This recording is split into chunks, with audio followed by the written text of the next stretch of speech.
It's 6 o'clock, I'm Lee Agnew. The headlines: MK Hospital faces legal action for failing to spot a fatal condition.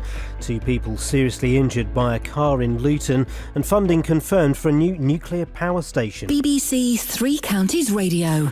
The family of a woman who died at Milton Keynes Hospital are taking legal action against the trust. Sandra Porter's husband claims her death last January was down to negligence after they failed to diagnose gangrene. Ollie Bayliss reports. In June, an inquest found that failures in communication at Milton Keynes Hospital, as well as a delay in surgery, resulted in missed opportunities to prevent the death of Sandra Porter. The Trust has apologised and says it's now put in place new systems to improve communication and patient assessment. However, her family say they plan to sue the hospital for negligence in her care. 2 people have been seriously injured after being hit by a car in Luton. The accident happened in Kestrel Way early yesterday afternoon. The government's announced loans worth £2 billion for Britain's first new nuclear power station for 20 years. It was announced by the Chancellor George Osborne during a visit to China. Robert Peston is travelling with him. George Osborne is trying to win their confidence to invest billions of pounds to improve British infrastructure. The Chancellor has announced in China that he'll provide £2 billion of state guarantees for the new Hinkley Point C nuclear power station in Somerset, in the hope that will persuade the owners of the vast new plant, EDF of France, and 2 big Chinese nuclear companies to make the final definitive commitment to the project. A man accused of trying to arrange a contract killing in Bedfordshire is due to stand trial today. Paul Matthews has been charged with planning a murder. Jane Killick reports. Paul Matthews, also known as Paul Vass, was arrested in April by detectives in Norfolk. He's already pleaded not guilty to 2 counts of soliciting to commit the murder of the man from Bedfordshire and 1 count of threatening to kill. The 48-year-old of no fixed address also denies 3 firearms offences, including possession of an imitation firearm in a public place. More money is needed for care of the elderly, according to groups representing those who use, provide and commission adult social care. Ministers say they're already providing the extra money. But Ray James from the Association of Directors of Social Services says urgent action is needed. The government must provide a sustained funding settlement for adult social care. If they don't do that, people who need care and support won't be able to get the care and the support that they require when and where they so desperately need it. In sport, Wales beat Uruguay in the Rugby World Cup, while defending champions New Zealand beat Argentina, and Hertfordshire's Lewis Hamilton was forced to retire from the Singapore Grand Prix, which was won by Sebastian Vettel. The weather will be cloudy with outbreaks of rain today, becoming drier by this evening. Top temperatures around 15 degrees Celsius, that's 59 degrees Fahrenheit. You can get the latest news and sport online at bbc.co.uk/3 counties. Thank you, Lee. Morning, Ian Lee, BBC Three Counties Radio. It's Monday morning. We've ended up back in the box, guys.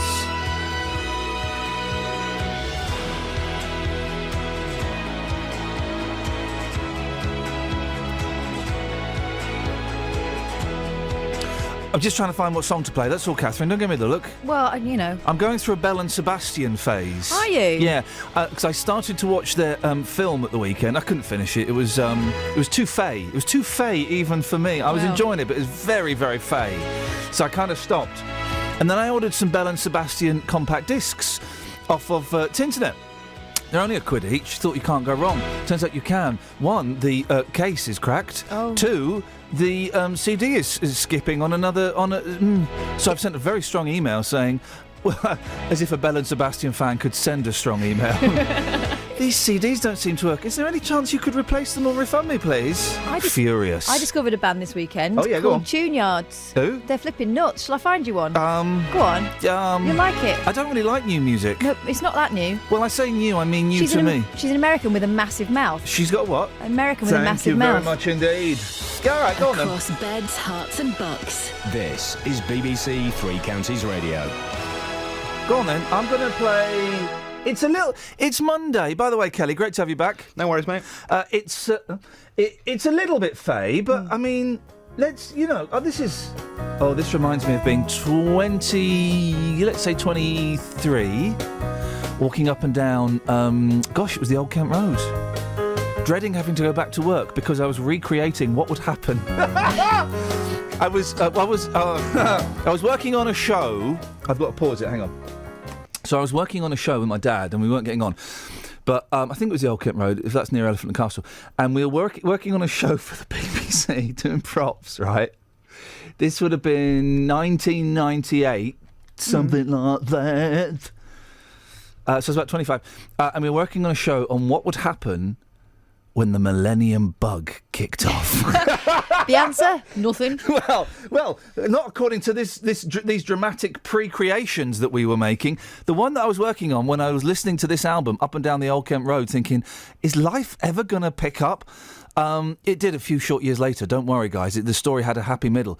Sad ending, but the one we were working on was that because of the Millennium Bug, I remember working on 2 episodes. One was a train crash. Oh.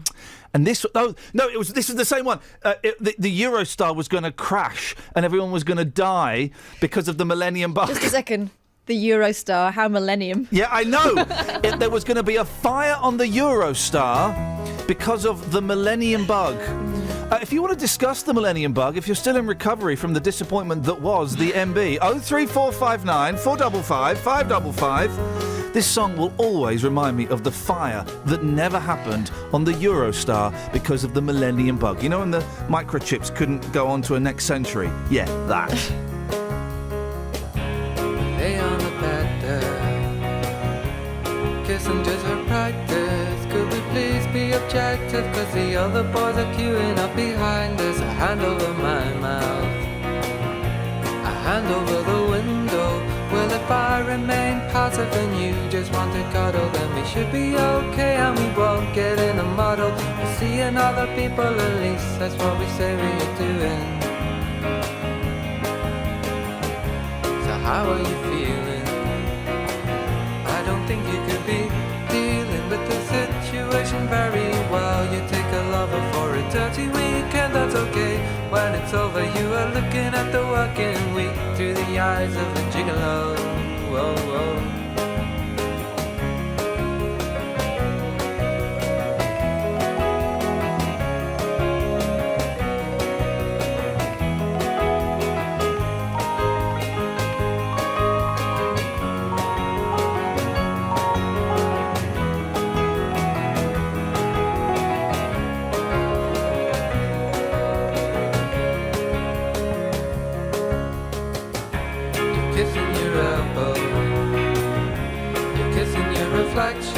And you can understand why all the other boys are going for the new, tall, elegant, rich kid. You can bet it is a bitch kid, but if they don't see the quality, then it is apparent that you're gonna have to change or you're gonna have to go with girls. You'd be better off, at least we know where to put in. We lay on the bed there, kissing just for practice. Could we please be objective? Cause the other boys are queuing up behind us. A hand over my mouth, a hand over the window. Well, if I remain passive and you just want to cuddle, then we should be okay and we won't get in a muddle. We're seeing other people, at least that's what we say we're doing. We're seeing other people, at least that's what we say we're doing. Other people, at least that's what we say we are doing. Damn you, Millennium Bug. I mean, jeez. The number of lives that were not ruined by it. Who remembers sitting around their house on the New Year's Eve millennium, let's say drunk, waiting for the video to stop working? Not me, I was out. Oh. I mean, I was out of it, but I remember about 10 past midnight going, oh, hang on, let's check the video. Is the video working? Oh, any planes crashed? No, everything's fine. Everything was groovy. Everything.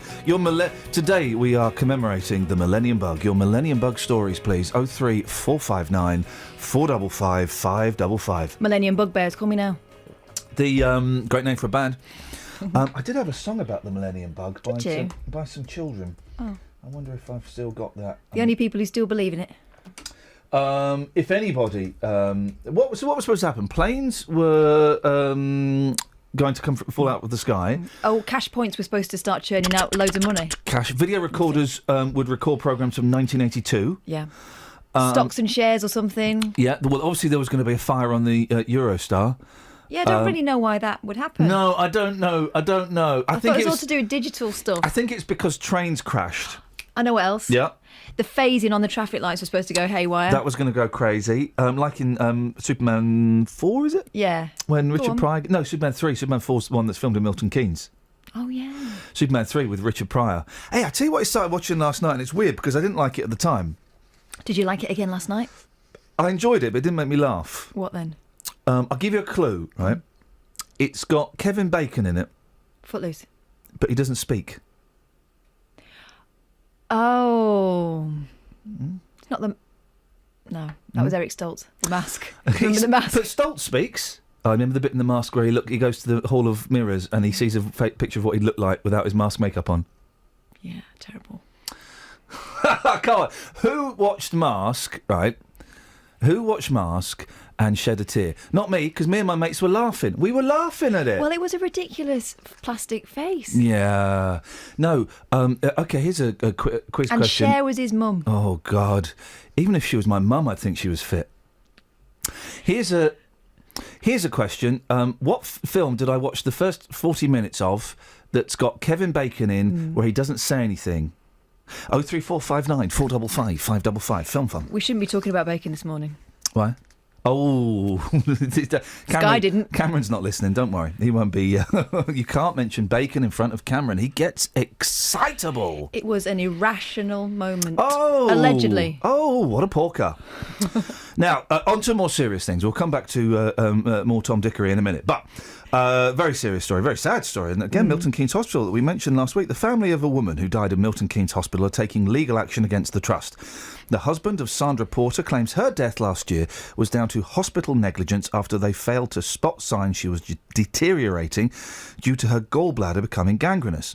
Well, in June, an inquest delivered a narrative verdict on her death, finding that failures in communication and the delay in surgery resulted in missed opportunities. Catherine, tell us what happened to Sandra. Well, the reason why they got in touch with us, Sandra Porter's family, was because they heard what Milton Keynes Hospital had said last week and said, this sounds exactly the same. You know, this was the story last week of a baby that died after a day and there was lack of communication. And the coroner said steps should be taken to avoid further deaths. Yep. Exactly the same as they did in Sandra Porter's case. And the response... You know, almost word for word from the hospital was apparently the same too.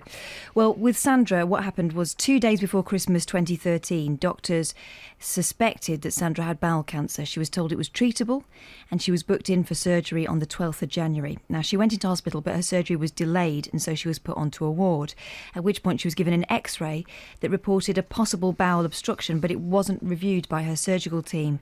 Now, over the next few days, her condition started to deteriorate and her family were really concerned about it, kept asking the doctors to check her and check her and check her. Apparently they weren't listened to. No one noticed that she developed a gangrenous gallbladder. Sandra died on the 23rd of January of sepsis. That's 11 days after she went into hospital. What did the coroner say? In June this year, a coroner delivered a narrative verdict on Sandra's death. It found that 3 days after she was admitted to hospital, the X-ray was taken that reported this possible bowel obstruction, but the scan was not considered by the surgical team. The coroner found that as her condition deteriorated, she was not admitted to ITU. Finally, he concluded the failures in communication and the delay in surgery resulted in missed opportunities to render effective treatment for Sandra. And the hospital, please don't tell me they've said lessons have been learned. Well, let's have a look. The medical director of the hospital trust has apologised for her death. At the inquest, the hospital said that measures had been put in place and procedures changed to prevent it happening again. Since then, we've been told that they have put new systems in place, including increased consultant presence to ensure continuity of care at a senior level and improved communications between surgical teams. Lessons. It's great lessons have been learned, but wouldn't it be good if lessons had been learned before this woman died? Do you know what I mean? Imagine you're the family from whom lessons have been learnt. Well, also the fact that you've begged them to take a look at her. You said that this is not normal, that she's deteriorating, and you're not listened to. 03459 455 555. So it's Kevin Bacon. He's only in it a bit, and I'd forgotten he was in it. But then when you know who directed the film, you go, oh yeah, well that makes sense. And that's the funny bit. I remember watching this film at the cinema. I was about 15. I think I must have gone with Malcolm Richmond. and just not finding it funny at all. But because it was like the big film of the time, going, yeah, that was funny. So big film. That was funny, man. It was the reason I'm watching it is I look back and think, well, that was flipping it. That was 27 years ago. Maybe it was a bit grown up for me at the time. I wasn't the sophisticated 15-year-old I suspected I was, so I'm watching it now with adult eyes. Was it like Ghostbusters 2? Oh, God, for goodness sakes. Travel news for beds, cards and bucks. BBC Three Counties Radio. In Luton on the Airport Approach Road, it's looking busy already between the Holiday Inn roundabout and the terminal at Luton Airport. In Hatfield on the Great North Road, there's roadworks at the junction for St Albans Road East, so expect that to get busy later on. And on the train, Thameslink are reporting that there's a revised service this morning between Bedford and Brighton and between Luton and Sutton because of a staff shortage, so tickets are being accepted on other services where it's possible. But the 6:22 and the 6:47 trains from Bedford to Sutton have been cancelled. Samantha Bruff, BBC Three Counties Radio. Sammy? Yeah? So you're about the same age as me. So it's Kevin Bacon. Yeah. And I bet most people who've seen this film don't even know that Kevin Bacon's in it, but he plays an integral part in the film. Doesn't say he's got great hair. Amazing hair in it. He doesn't... What film? Sorry? What film? Yeah, exactly. What was the film? Hang on I a sec. only know him off the advert that he's in at the moment. You only know him off the advert? He's all over the TV on that advert. But what was the film? Who's been messing around with me effects? Hang on a minute. There we go. Right, hang on. But what was the film?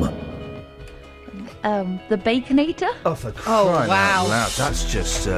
again, it all comes back to David Cameron. Except it wasn't him that was doing the eating.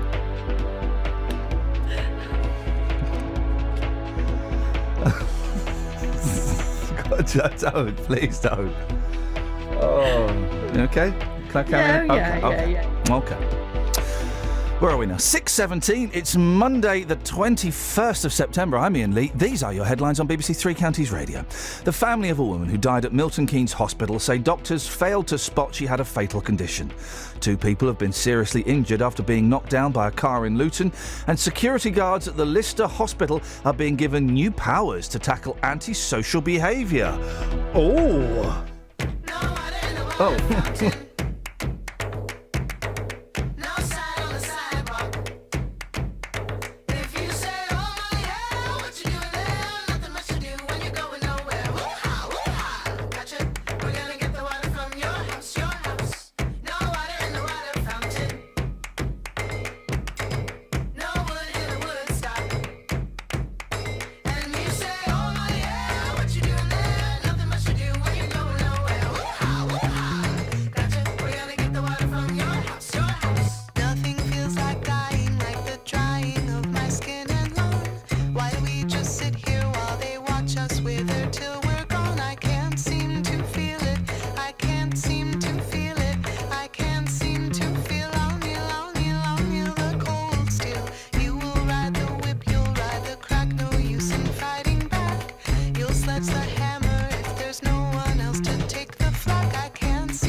In the store. Greasy man, come and dig my well. Life without your water is a burning hell. Stuff me up with your homegrown ice. Anything make me nice.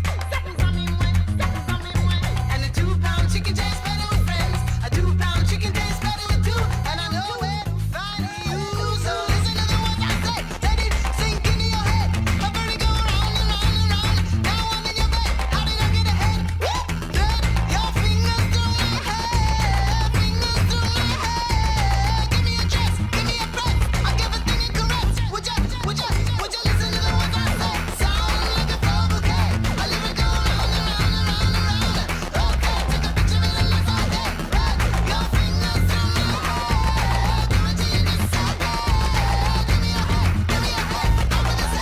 Oonga, oonga, oonga, shaka, oonga, oonga, oonga. What are you beefing on about? Are you real?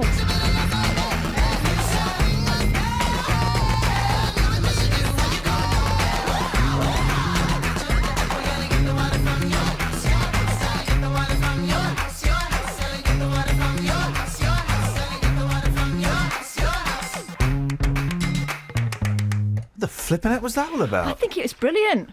I'm not saying I didn't like it. I just asked, Yep. what the flipping heck was that It all was about? it was an aural assault Well, That's what it was. Dear, I mean, all over you. Oh no, hang on, hang on a minute. Why has he started up? Wait, hang on. Oh, flip it. You know what this is. Why don't we stop? Hang on. No. We haven't got time for that. How did that sneak in there? I mean, Talking of sneaking in, look who this is. he's all right. He's out there. You all right, Gaze? Is it this one? Yeah? You set yourself down, Just. Give us a thumbs up when you're ready. I'm just trying to find the kinks. He's got his thumb up. Has he got his thumb? You got Right his thumb up. up. Morning, player. Morning, boss. I'm just trying to find the kinks. It's quite nice in this gallery, actually. The gallery. Yeah, the gallery. Yeah. How does the alphabet work? Where does Oh, okay. Here's a fun quiz for you guys. Yeah. You like this, Justin. Great. Kelly, you can play this as well. Cool. It's a music quiz. right. Okay. This "Don't Worry, Baby," one of the greatest songs by the Beach Boys. Mm-hmm. You're about to hear a version, not by the Beach Boys, but by one of the biggest rock stars in the world. Hanson. Who is singing this version of "Don't Worry, Baby" by the Beach Boys? One of the biggest rock and roll stars of all time, ladies and gentlemen. Not by Hanson, but hang on. "Don't Worry, Baby" by the Beach Boys. I mean, they're already ruining it. Oh, here we go. Well, it's been building up inside of me. Oh. I don't know how to One of the biggest rock and roll stars in the world. why, but I keep thinking something's bound to He doesn't know the song, does he? You don't know what day it is, in all fairness. I tell you what, I'll do another one. Here we go. Hang on.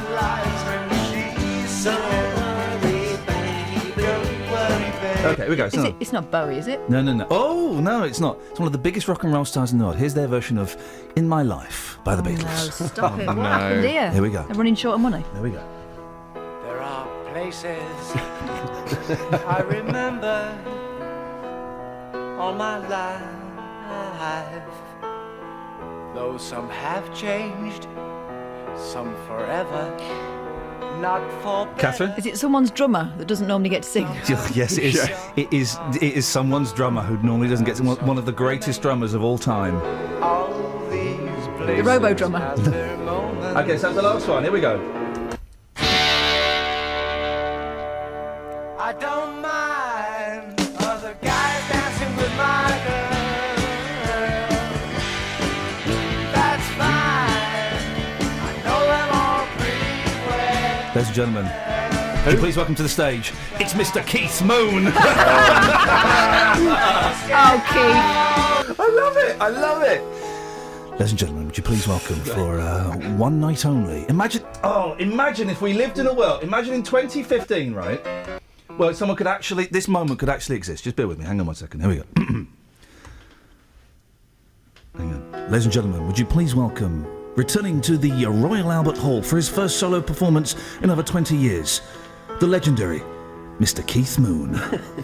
There are places I remember all my life, though some have changed, some forever, not for better. Some That's what that would be. Someone got shot there for a minute. Well, wowzers. Yeah, wowzers indeed. The earwax now gone. It's that's loud, isn't it? That crowd cheering. Very loud. You know. There we There. go. If they were cheering like that, though, they must have been drunk or on something, because that was dreadful. If they were recording, I mean, he wouldn't even know that album. What's that album called? Two Sides of the Moon. Oh, wow.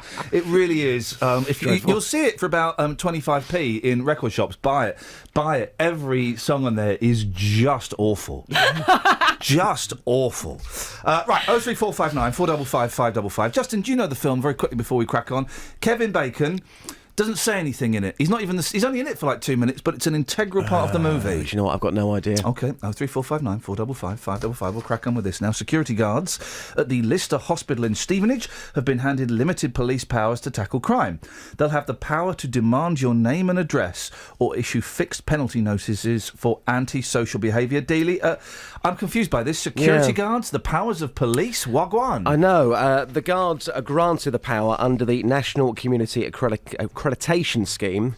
That was brought in by the Home Secretary Theresa May. Now, Hertfordshire Police say they've been doing this successfully since 2008, and they're actually very pleased with how it's going. So far, security guards at the hospital and the leisure centre, they've received the accreditation to give them these limited powers. Okay, what are the powers? Well, you kind of mentioned this briefly earlier on. So what they can do, they can, look at this, demand the name and address of somebody committing antisocial behaviour. Okay. They can issue fixed penalty notices for things like littering. They can also confiscate alcohol or cigarettes from underage people, and they can stop and direct traffic. With the greatest of respects. Yes. Anybody in a high-vis jacket, it would appear, can stand in the middle of the road and stop a car. Absolutely. I mean, there are some officers that have been online raising questions. For example, one comment says from a police officer, what happens if, for example, somebody refuses to give their name or pay the fine they've just been issued? And that's the big thing. You know, people are just probably going to laugh at these people, aren't they? Here's a sentence I'd never say, but it's written in front of me, so I'm just going to read it. Is this a popular initiative? Is it? Well, Dr. Sean Gabb is the director of the Libertarian Alliance, and he has some serious concerns about these powers. His view is that if you are wielding the power of the state, then you should be accountable to the state as well. He says that if private security firms are involved, then holding them to account will be too difficult and won't ensure people's liberties are protected. However, the Police Federation, which represents ordinary police officers, they're quite relaxed about the plans. They're saying as long as people are properly vetted, well, they can't see this being a problem. I don't see it massive. Yeah, but what if you say they say give me your name and no, I won't. What are they going to do then? Yeah, ask you again. Well, then they're going to issue an on-the-spot fine. To who? To you. Yeah, but you have to. To you. They can't march you to a cash point. What if you say no? Exactly. Oh, guys, And then you walk away? Guys, listen. They can't arrest you. You're asking too many questions. I've got to play my favourite Khalees song to cleanse my ears. Please let this be the radio edit. Oh, gosh.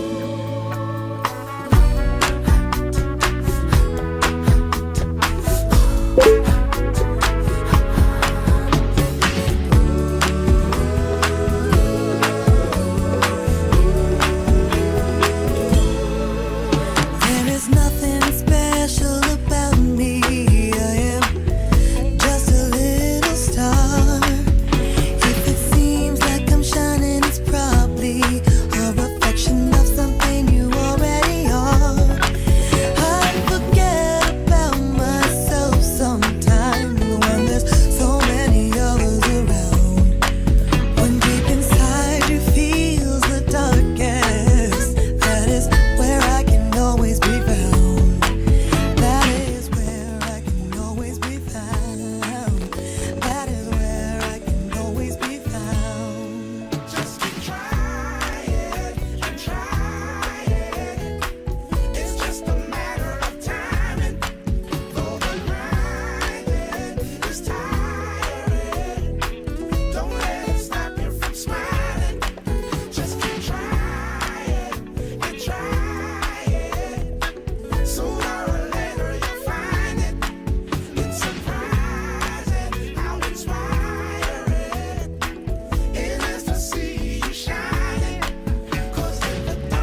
Travel news for beds, cards and bugs. BBC Three Counties Radio.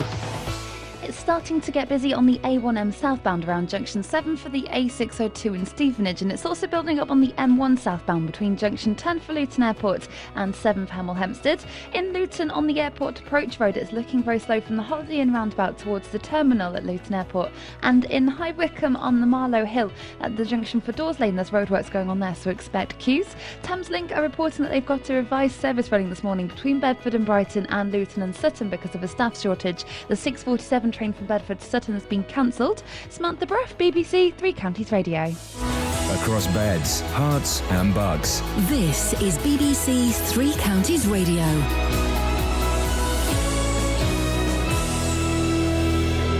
It's 6:30. I'm Lee Agnew. The headlines. The family of a woman who died at Milton Keynes Hospital say doctors failed to spot she had a fatal condition. Sandra Porter's husband claims her death last January was down to negligence after they failed to diagnose gangrene. 2 people have been seriously injured after being hit by a car in Luton. The accident happened in Kestrel Way early yesterday afternoon. And security guards at the Lister Hospital in Stevenage have been given new powers to tackle antisocial behaviour. The police have given 6 guards the power to demand names and addresses and issue fixed penalty notices. The weather will be cloudy with outbreaks of rain today, becoming drier by this evening. Top temperatures around 15 degrees Celsius, 59 degrees Fahrenheit. Three Counties Sport. BBC Three Counties Radio. Watford are up to 9th in the Premier League after their 2-1 win at Newcastle. Hornets boss Kike Flores was delighted with the result. I am really happy because emotions with the team is amazing because they are doing everything. They understand perfectly what is the plan. If we have to change the plan, they can do. So it's very really exciting to lead this team because the emotion is very high. Elsewhere, there were wins for Luton Town and Wycombe Wanderers in League 2, but defeat for the MK Dons and Stevenage. Hertfordshire's Lewis Hamilton was forced to retire from the Singapore Grand Prix. Red Bull's Daniel Ricciardo came second in the race, which was won by Sebastian Vettel. And on the day that Hamilton retired from a Grand Prix for the first time this year, Sebastian Vettel has lit up Formula One's night race. It's win number 3 of the season for him and Ferrari, his 4th in Singapore. It's been a masterclass. Great Britain are through to the final of the Davis Cup for the first time since 1978 after they beat Australia 3-2 in Glasgow. Andy Murray won in straight sets to give Britain an unassailable 3-1 lead. Very proud to be in the final, proud of all the team for the journey that we've been on, and now we get the chance to play for the Davis Cup in a few months. And at the Rugby World Cup, Wales beat Uruguay 54-9 in Cardiff. Defending champions New Zealand were made to work hard before beating Argentina 26-16. BBC Three Counties News and Sport, more at 7 o'clock. Thank you very much, Lee. OK, Catherine, here's another one. Have a guess who this is. Now, I genuinely... He took a lot of stick for doing this. This is genuinely a delightful, heartfelt version of a Disney classic. Oh. You mean it's not Jiminy Cricket? No.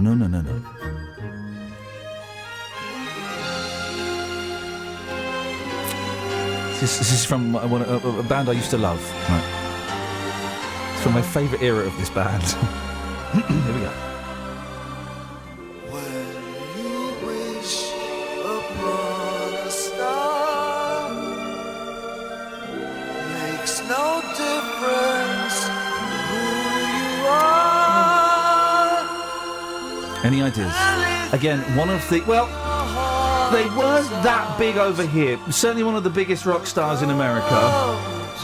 But now he's definitely a big television personality over here. You'll know who it is. If your heart is in your hang on. Go on. Well, it sounds... No, it can't be. Go on. It's not David Guest. Sounds like him, doesn't it? It's not David Guest. Hang on. David! Yeah? Wouldn't that be great if it was David Guest on the line now? Can you pretend to be David Guest?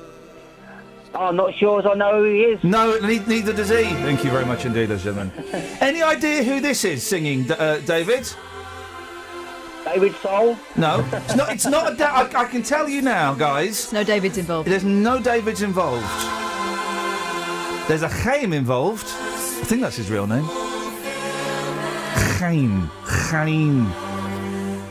It's from, I'll give you a clue, David. Yeah? It's Gene Simmons from Kiss. Any Really? idea who this is singing? No, well, you said Haynes. Is it Arthur Haynes? No. It's Gene Simmons from Kiss. Any ideas who it is singing this song? Well, you just said it's Gene Simmons from Kiss. Congratulations, David. Well done, yes. Gosh. Gene Simmons. He don't from care, Kiss. does he? He doesn't care. This is my favourite period of Kiss history. They were one of the biggest rock and roll bands in America, right? Egos afire. Two of them doing a shed load of cocaine and booze. The other two not touching a drop. And they said, "Here's an idea. We want to make Thank you, Jim. Get this, David. They said, so we sell an album, right? And we make, let's say, $10 million. Mm-hmm. Imagine if we could, get 4 times that and not have to share it with the other members of Kiss. I know what we'll do. We'll all release a solo album on exactly the same day. That way, the kids will go out and buy 4 albums in one go. Will they? Do you know what happened, David? Only one of the albums was popular. No, none of them were. The kids went, nah, do you know what? Jog on, fellas, we're not having that. Where's the new Aerosmith? And Kiss were never as successful ever again. David, you've not called in to have your history checked. What have you called in for, boss? Well, Millennium Night. Millennium Nights. Yeah. Millennium Nights, New Year days. Making love in so many ways. A Millennium Nights, a New Year days. Making love in so many ways. I'm gonna take you. No, I stopped there because that song was getting rude and someone's messed around the effects. Go on, David. That song was getting rude. Well, Millennium Night, hide egg and chips. Oh, yes! And did your cooker keep on working? Oh, well, no, I climbed a tree because I'm Catman. I've got the whiskers to prove it. Speaking of the Catman, of course, it all ties up into Kiss. The Catman was the drummer with Kiss, and I think it's him singing this. It's so long since I've heard this song. Oh, no. You know what's happening?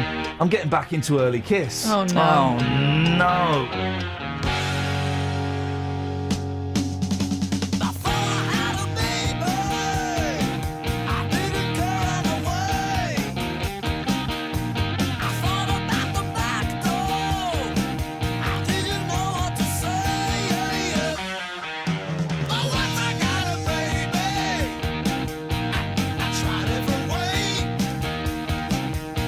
She didn't wanna do it, but she did anyway.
Seriously, the first 3 Kiss albums, I mean, before they became silly, and there's good stuff after that, but I mean, well, I say before they became silly, there is a song called Room Service. What's that about? I'll play it tomorrow. He's on. It's in the 70s. All bands. Generally, if they hadn't done it by their second album, their third album was all about hotel rooms and aeroplanes, because they'd run out of stuff to write about. They'd run out of stuff. They'd run out of girls to fall in love with. They'd run out of not having money. They'd run out of So the second or third album is all about hotels or aeroplanes. Mm-hmm. And the song "Room Service" by Kiss really is. It really is disrespectful to women. A lot of them are. Let's be honest. But then some of you girls are very, very naughty. And you deserve it. You deserve it! 03459 455 555. You've still not guessed the film. So, Right. 1988, I think. I didn't enjoy it at the cinema when I saw it with Malcolm Richmond, but I pretended I did. Oh, by the way, films you pretended you liked, albums and bands you pretended to like. I pretended to like The Doors for a long time when I was 15 because it was the hip thing to do. We had a friend. People are strange. I say a friend. When you're a stranger, faces look different. When you're strange, no one remembers your name. When you're strange, riders on the storm. Oh, there we go. It's a medley. We had a friend who, part of our group, who was into she was a real snob, you know. If you'd heard of it, it was no good. Yeah, yeah. So we made I liked them before they became famous. Yeah, exactly. I don't like them now. They've sold out and been on top of the pops. Yeah, exactly. That person. Yeah. So we made up a band. She apparently loved them. Oh. Pwned. Bands, albums, films, books that you pretended to like because it was hip. You can share all here. I never did that. 03459 455. I like the Carpenters. Yeah, well, I did once I put my head above the parapet and professed my love for the Monkees. Then I had there was little of that, but I pretended like the Doors because this guy that I kind of sort of had a guy crush on liked the Doors. And all right, here we go. New Kids on the Block. Oh, didn't get it. Now but you pretended to. Pretended I did. Didn't like Bros either. I remember the song Tonight by New Kids on the Block as being good. No, it wasn't good. It was like a Beatles rip-off. Well, I had an argument with you and Norrie in the cold room at B-Jams, who said it was an outtake from Sgt. Pepper. I said, what are you talking about? He went, yeah, no, the New Kids song, it's a song that was left over from Sgt. Pepper. Well, it was so stupid, you. Of course it wasn't. I gave my birthday cassette of New Kids on the Block away. Oh. That's how little I like them, really. Yeah. 03459. Nirvana as well. Oh, Nirvana, let's be honest, guys. The Nirvana cards on the table, the Kurt Cobain cards on the table, they were rubbish. I tried, didn't get it. I still don't know the words to the song. Here we go now, entertain us, let us shine now. Who can blame us? Oh, baby, I don't know the words to it. Don't matter. You're just shouting. Is that it? Yeah.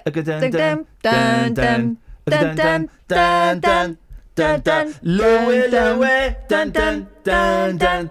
Oh, me gotta go. There we go. Yeah. I didn't like Nirvana. No, They just were just shouting. My mum was right. It sounded like lads in a garage. Yeah, Nirvana were just the trogs of the early 90s.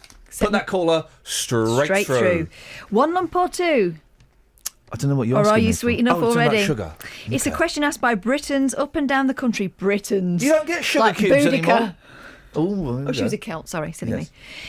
So whether or not you take sugar in your tea and how much could reveal more than you think about your social standing, brackets, if you're bothered about that kind of nonsense. Yeah. Research suggests that those on low incomes are twice as likely to have 2 or more sugars in their tea than the highest earners. It's to make up for their miserable existence. Exactly. They haven't got pigs to play with. Unlike the rich. Have they, Gatford? Absolutely not, boss. Yeah. Now, with the greatest of respect, you're a big lad. Yeah. 6 lumps or 7? 1 sweetener. Oh, done a health kick. Listen, my mum. I know we're late for the travel, but do you know what? Some things are more important. My mum was I think like a lot of mums in the 70s, she was addicted to speed that was prescribed by the doctor. Honestly. Me and my sister talked about this a while ago, right? And in the 70s, my mum was just constantly fussing around and doing stuff. And so just like constantly, I've got to sort this, got to sort that. And we talked about it, and the doctor prescribed her diet pills. It was just basically speed. She was speeding her what's-its off. But does sweetness still come in that white tube with the green button, and you press it, you click it, and it comes out? Yeah, pretty thingy. Yeah? Pretty Patel? Yeah, pretty. Him, yeah. You're pretty, you know. Anyway, what you got, Gatford? We're late for the travel because of you, mate. Very quickly, then, a band I pretended to like because of a girl. Oh, here we go. Go on. 5 star. Oh, they were good, though. No, come on. Well, no, the caller to Saturday Superstore was right. Yeah. They weren't very good. They weren't very good. Where'd you stand on Matt Bianco, then? Are you with On the his caller? throat. On his throat. They were a Jackson 5 rip-off. They were the British Jackson 5. What's his name? Wensleydale? No. Chilton. They lived in their own... They were one of the first bands in Britain to have a recording studio in their own house. Yeah. And they had a cartoon strip in Looking. What was the lad's name? Stedman. Stedman. He looks younger now. In fact, his body is younger now than it was because the amount of plastic he's absorbed. Well, great call, Catford. We'll speak to you again in about 7 years' time. Cheers, boss. Travel news for beds, cards and bugs. BBC Three Counties Radio.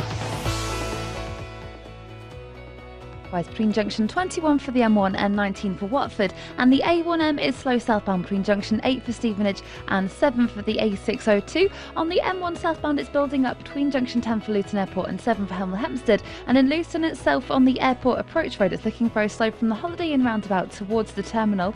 On the trains, Thameslink have a revised service between Bedford and Brighton and Luton and Sutton because of a staff shortage. Samantha Bruff, BBC Three Counties Radio. Thank you, Sammy. 6:48. It is Monday, the 21st of September. I'm Iain Lee. These are your headlines on BBC Three Counties Radio. The family of a woman who died at Milton Keynes Hospital say doctors failed to spot she had a fatal condition.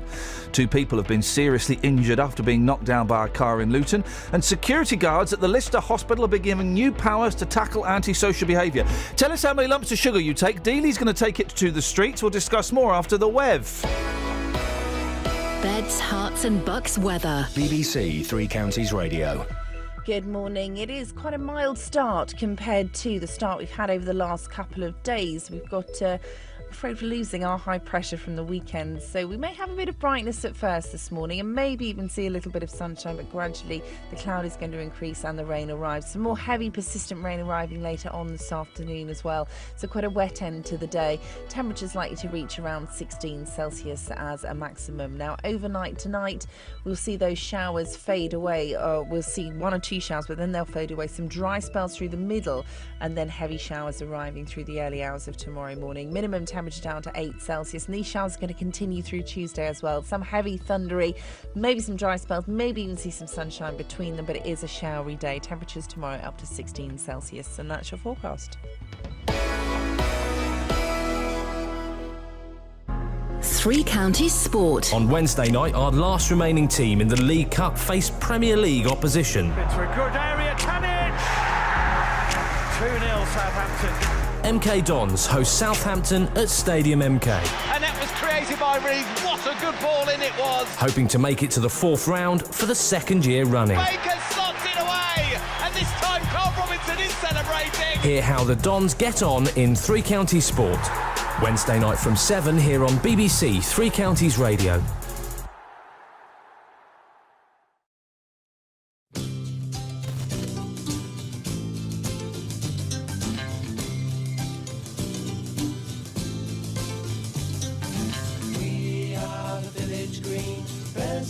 Society.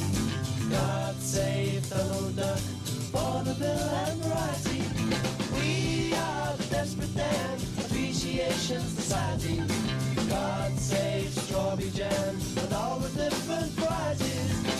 Preserving the old ways from being abused. Protecting the new ways for me and for you. What more can we do? We are the Draft Beer Preservation Society. God save Mrs. Moss good old Mother Riley. We are the custard pie appreciation consortium. God save the George Cross and all those who are loving them.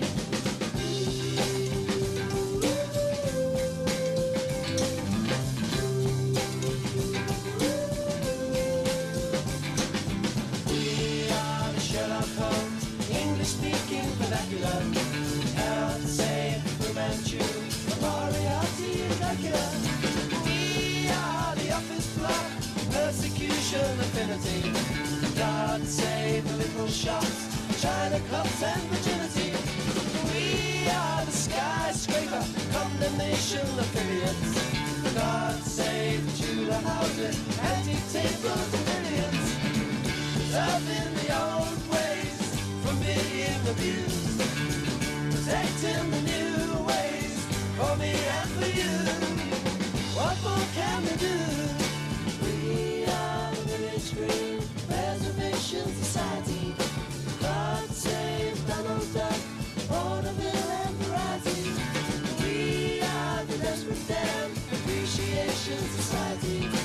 God save Strawberry Jam and all the different varieties. We are the Village Green Preservation Society. God save Donald Duck, Vaudeville and Variety. We are the Village Green Preservation Society. God save Donald Duck, Vaudeville and Variety. God save the Village Green. Flippin' love the Kinks. They're such a flawed band, and this is why I love the Beach Boys and the Kinks, right? More than I love the Beatles, and I do love the Beatles, and boy, oh boy, I'm so sexy for that new DVD that's coming out. That's not the word you used earlier. I know. I keep ordering it and then cancelling it, and then ordering it and then cancelling, thinking, oh, I'm trying. It's expensive. Well, I want the box set. It's like £35. But I'm gonna put it on my Christmas list. Anyway, the Beatles are pretty much perfect, apart from a few exceptions. They're pretty much perfect. But the Beach Boys and the Kinks are just so flawed. They've made so many huge mistakes and huge errors of judgment and poor decisions. And that's why I love them. That's why I love them. By the way, if you want to hear boring chat like this, October the 3rd, midday, Down the Rabbit Hole, a brand new radio show starring Kath and me. You've got to learn to drive the desk because it's kind of my day. I'm going to be sat there. I know, well, I asked you if you'd teach me how to do it, and you said, no, get stuffed, that's your problem. We had a lesson from Joe 90. Were you not paying attention? Well, I wiggled it about a bit, but I didn't really pay attention. That's in many ways how you've succeeded so well in your broadcasting career, by wiggling it about a little bit. Exactly, and hope for the best. Planes, Trains and Automobiles was the movie. Oh, I didn't watch that. Sorry? I didn't watch it. Kevin Bacon's in it, and he doesn't speak, and he's very, very funny in it. But the rest of it, it's really... What's it about? Is it like Clockwise? Those aren't... Because that was annoying. Those aren't pillows. They're not pillows, they're John Candy's buttocks. I'm just... Steve Martin... The one bit I laughed at the time, I just rest my hand in between these warm, comfy pillows. Those aren't pillows. It's like an American Clockwise. Clockwise is flipping awful. Yeah, I hate them. They drive me nuts. Farces, I believe they call them. Farces, talking out of their arse. They drive me... So, because the thing with Clockwise, with any farce, you just go... It could have stopped so much earlier. Yeah, why don't you just phone her up? Exactly. Just phone her up and tell her you're going to be late. That's all you've got to do. Or just stop and just... Just accept it's not going to happen. Yeah, that's it. But so I'm soldiering on through... No, I hate those films. They Thank make me you. really anxious. Thank you, Kelly. No worries. Have you done something different with your hair? Yeah, you noticed? Yeah. Thank you. Unbelievable. She's definitely... What you got? Teenagers that really are the best liars, honest, they're not. Oh. If you believed your teenager when they said they'd done their homework last night, then more fool you. Because researchers found adolescents are the best liars of any age group. No, they're not. A study found that teens can juggle lots of information at high speed, meaning they make the fewest slips when fibbing, which makes their lies more convincing. The researchers said they had the advantage because of changes to the frontal lobe of the brain, blah, blah, blah, science and stuff, 13 to 17-year-olds. Bruno Verschweri, a professor of forensic psychology at Amsterdam University who headed the study, told New Scientist magazine, "Our findings suggest that whereas the lies of older people would be relatively easy to catch, adolescents would be more successful in getting away with their lies." No, they wouldn't. I was a rubbish liar. The thing is, parents know that teenagers are lying. They just go, go on then. Suddenly you're really into mints, are you? And links. I wonder what you've been doing. Should we have a French song? Oui. Do you know this? You know Joe Dassin? No. You don't know Joe Dassin, Champs-Élysées? Oh, you'll like this. Je me baladais sur l'avenue, le cœur ouvert à l'inconnu. J'avais envie de dire bonjour à n'importe qui, et ce fut toi. Je t'ai dit n'importe quoi, il suffisait de te parler pour t'apprivoiser. Aux Champs-Élysées, aux Champs-Élysées, au soleil, sous la pluie, à midi ou à minuit, il y a tout ce que vous voulez aux Champs-Élysées. Tu m'as dit j'ai rendez-vous dans un sous-sol avec des fous qui vivent la guitare à la main du soir au matin. Alors je t'ai accompagné, on a chanté, on a dansé et l'on n'a même pas pensé à s'embrasser. Aux Champs-Élysées, aux Champs-Élysées, au soleil, sous la pluie, à midi ou à minuit, il y a tout ce que vous voulez aux Champs-Élysées.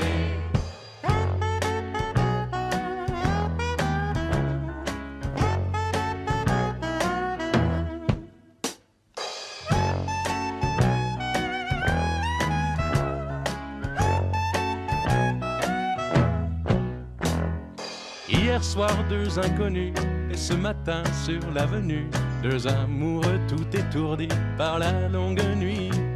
Et de l'étoile à la concorde, un orchestre a mis le cordes, tous les oiseaux du point du jour chantent l'amour. Aux Champs-Élysées, aux Champs-Élysées, au soleil, sous la pluie, à midi ou à minuit, il y a tout ce que vous voulez aux Champs-Élysées. Aux Champs-Élysées, aux Champs-Élysées, au soleil, sous la pluie, à midi ou à minuit, il y a tout ce que vous voulez aux Champs-Élysées. Aux Champs-Élysées.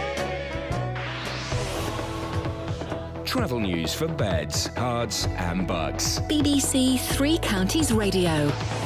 It's busy now on the M25 anti-clockwise between junctions 17 from Maple Cross and 15 for the M4, and it's also busy at the M25 junction 21A roundabout. On the A1M southbound, it's slow from junction 8 for Hitchin to 7 for Stevenage, and looking at the speed sensors in Stevenage as well, Broad Hill Way is looking very slow between Broadwater Crescent and the Roaring Megs roundabout. On the trains, Thameslink have a revised service running between Bedford and Brighton and Luton and Sutton because of a staff shortage, and looking at the train departure boards, the 746 and the 756 trains from Bedford to the 746 train from Bedford to Sevenoaks and the 756 train from Brighton to Bedford have been cancelled. Samantha Bruff, BBC Three Counties Radio. What do you suggest I do then? Get a different train. Well, what? Where from? You can get the 740 from Bedford to Sevenoaks instead of the 746. But that's 6 minutes earlier. I might not make it. Gotta leave the house 6 minutes earlier. Get out of bed 6 minutes earlier.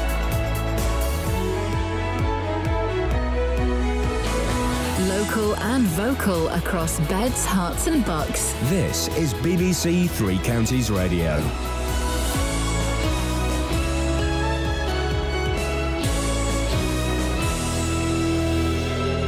It's 7 o'clock. I'm Lee Agnew. The headlines. MK Hospital accused of failing to spot a fatal condition. 2 people seriously injured by a car in Luton, and funding confirmed for a new nuclear power station. BBC Three Counties Radio. The family of a woman who died at Milton Keynes Hospital are taking legal action against the trust. Sandra Porter's husband claims her death was down to negligence after they failed to diagnose gangrene. Ollie Bayliss has more. In June, an inquest found that failures in communication at Milton Keynes Hospital, as well as a delay in surgery, resulted in missed opportunities to prevent the death of Sandra Porter. The Trust has apologised and says it's now put in place new systems to improve communication and patient assessment. However, her family say they plan to sue the hospital for negligence in her care. Two people have been seriously injured after being hit by a car in Luton. The accident happened in Kestrel Way early yesterday afternoon. The government's announced loans worth £2 billion for Britain's first new nuclear power station for 20 years. It was announced by the Chancellor George Osborne during a visit to China. Robert Peston reports. George Osborne is trying to win their confidence to invest billions of pounds to improve British infrastructure.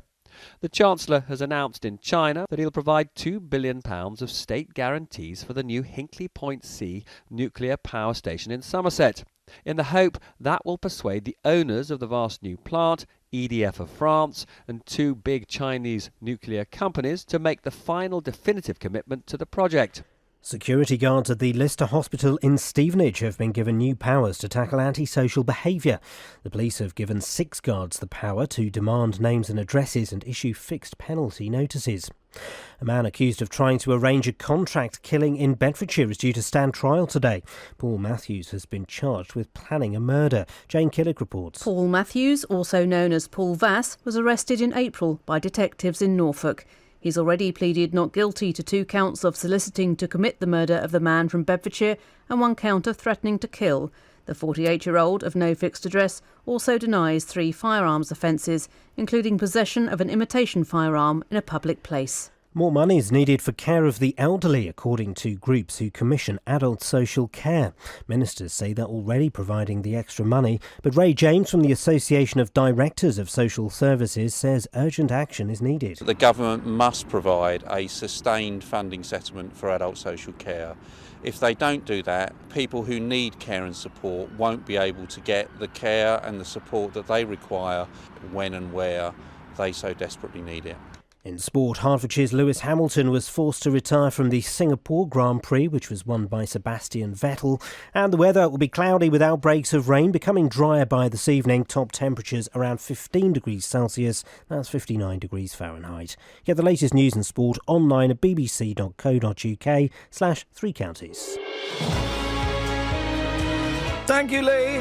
Morning, Iain Lee, BBC Three Counties Radio. Catherine, remind me why on earth sugar in your drink makes you common. I wasn't really listening, and I know we've sent Dealey out on it. Apparently, the poorer you are, the more likely you are to sweeten it up. Do you remember when we used to be a nation of tea drinkers? Now we're a nation of Starbuckers. Well, I'm not anymore. I bought a teapot the other day. Check me out. Retro. Retro What I need is a styling. cosy, though. I've not gone that far. OK. Well... Good story, eh? Thank you very much indeed. Classic Bants, classic Bants. 03459 455 555 81333. Adam says, Iain, 1.5 sugars, please. Does that make me posh? No, it makes you common, mate. Common as muck. Morning all. Re a cup of tea. If I'm round my mum's, it's no sugar. Yeah. If I'm at home, it's 2. Have that, mum. Wow, I mean... Oh, so he pretends to be posh for his mum. I see.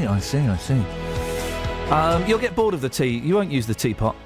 I've used it. Well, you'll use it a couple of times and you get bored of it. They're a faff. A faff, I tell you. Across beds, hearts and bucks. This is BBC Three Counties Radio. My kids like cups of tea. That's not abuse, is it? I remember drinking tea when I was about 5 and I used to do it with a teaspoon. Anyway, so this is what we're talking about this morning. Things that are a faff. Teapots. 03459 455 555. I like the ritual. I mean, I suppose you're right. Same with those cafetiere things. You know, that's exactly what heroin addicts say. I enjoy the ritual. They do. I enjoy the ritual of that. You're the same thing. Yeah, except I'm not going to get really, really thin and ill on it. Okay. I mean, it's very You're covered in Moorish. bruises along your arm from just because if anyone touches you, you get a bruise. Bruise like a peach. So things that are too much of a faff. How many sugars do you have? Bands, films, books, albums that you pretended to like to impress your friends. And we can do this, because I kind of mentioned this earlier, and if someone goes with it spontaneously, we can use it. Russ says, what's on your Christmas list? Because I got that Beatles DVD on my Christmas list. He's got the DVDs of the TV series Rev. Oh, really? Now, I've watched Rev. And I thought Rev is mildly distracting. It's got Miles Juppin as well, hasn't it? Everything has got Miles Juppin these days. It's written by that fella that used to be in the... Sure. The Communards. Jimmy Somerville. Used to be in Jimmy Somerville, or was Jimmy Somerville? Well, I don't know. He was in the band with him. Yeah. Is he the Reverend? Yeah. Is that him? No, he wrote it, though, I think. Yeah. Or I'm making it up, I don't know. Did Richard Coles write Rev? I think so. Really? Reckon? Right on. A lot of those words began with R or an R-sounding letter W. Whir. What's on your? Well, let's ask I Kelly. don't want anything. Oh, for crying out loud! Shut up, Kelly. What's on your? Everyone wants something. No. What do I want? Indiana Jones DVD? What? All right, son. Why don't you go back to 1980? Except there'd be VHS, and you can have that to wrap them in. Oh. 03459 455 555 is the telephone number if you want to give us a call about those things or anything at all. You know the score. Now, on to slightly more serious issues. The family of a woman who died in Milton Keynes Hospital are taking legal action against the trust that runs it. Sandra Porter's husband claims her death last year was down to hospital negligence after they failed to spot signs that she was deteriorating. Well, in June, an inquest delivered a narrative verdict on her death, finding that failures in communication and the delay in surgery resulted in missed opportunities. Well, Sandra's husband, Keith, joins me now. Morning, Keith. Good morning. Sorry for your loss. And I know that, coming from here, we don't know each other. That might sound a little bit insincere, but I mean it. Tell us a little bit about Sandra. What was she like? Well, she was a loving wife, a devoted mother, and a doting grandmother of 6 grandchildren. Blimey, sounds hard work. Yeah. Bet she loved it, didn't she? Oh, yeah. Look forward to every day seeing the kids. Yeah. When did you first notice that she was ill? Well, following a CT scan in November of 2013, she was diagnosed with a tumour in her bowel. We were told of that on the 23rd of December. She was supposed to go and see a consultant on the 13th of January, but she was too ill to go. So myself and my daughter went. And he said he suspected that the bowel may have perforated and she should go in as an emergency for surgery that day or the following morning. We arranged that, and the consultant who admitted her wanted to carry out the operation that night or the following morning, but it was delayed until the 22nd of January, 9 days. Why a delay? If the surgeon was so keen to perform the operation, why was there a delay of 9 days? We've been given 2 reasons. Sandra was taking warfarin, and they said that her INR level was too high. That's the clotting side of things. But that could have been reversed overnight with a dose of vitamin K, which had happened on a previous occasion. That would have rectified that. She hadn't been eating properly for quite a while, and they said her nutritional state wasn't good enough for the operation. But they put her on high protein drinks and high calorie shots. But at the inquest, a consultant conceded that to improve her condition to a state where she would have been fit for surgery would possibly have taken 3 months. So basically it was a waste of time. She, my dad died of cancer, and you see the deterioration towards the end very quickly. Was she getting worse and worse, in front of your eyes? Yes, she was deteriorating over the full 9 days, and we, despite our protestations to the staff on the ward, nothing much was done. An X-ray was taken on the 15th, 2 days after she was admitted, and the results of that weren't retrieved by the surgical team at all. The recommendation of the radiographer was that further investigation should be made, but none were done. So this was the X-ray that showed that there was something going on with the bowel, that maybe there was an obstruction or something. Yeah, there was a blockage. And the surgical team didn't look at that? No. She also had a blood test taken on the 13th when she was admitted, but no further blood tests were taken until the 21st. Well, we maintain that if those blood tests had been repeated, signs of the gangrene and peritonitis would have been picked up. She also had mottling on her legs and her abdomen, which the staff on the ward put down to the fact that she was having anti-clotting injections. Oh dear, it must have been, well, I can't begin to imagine what it was like, but it must have been very distressing and very frustrating. Yes, yeah. I even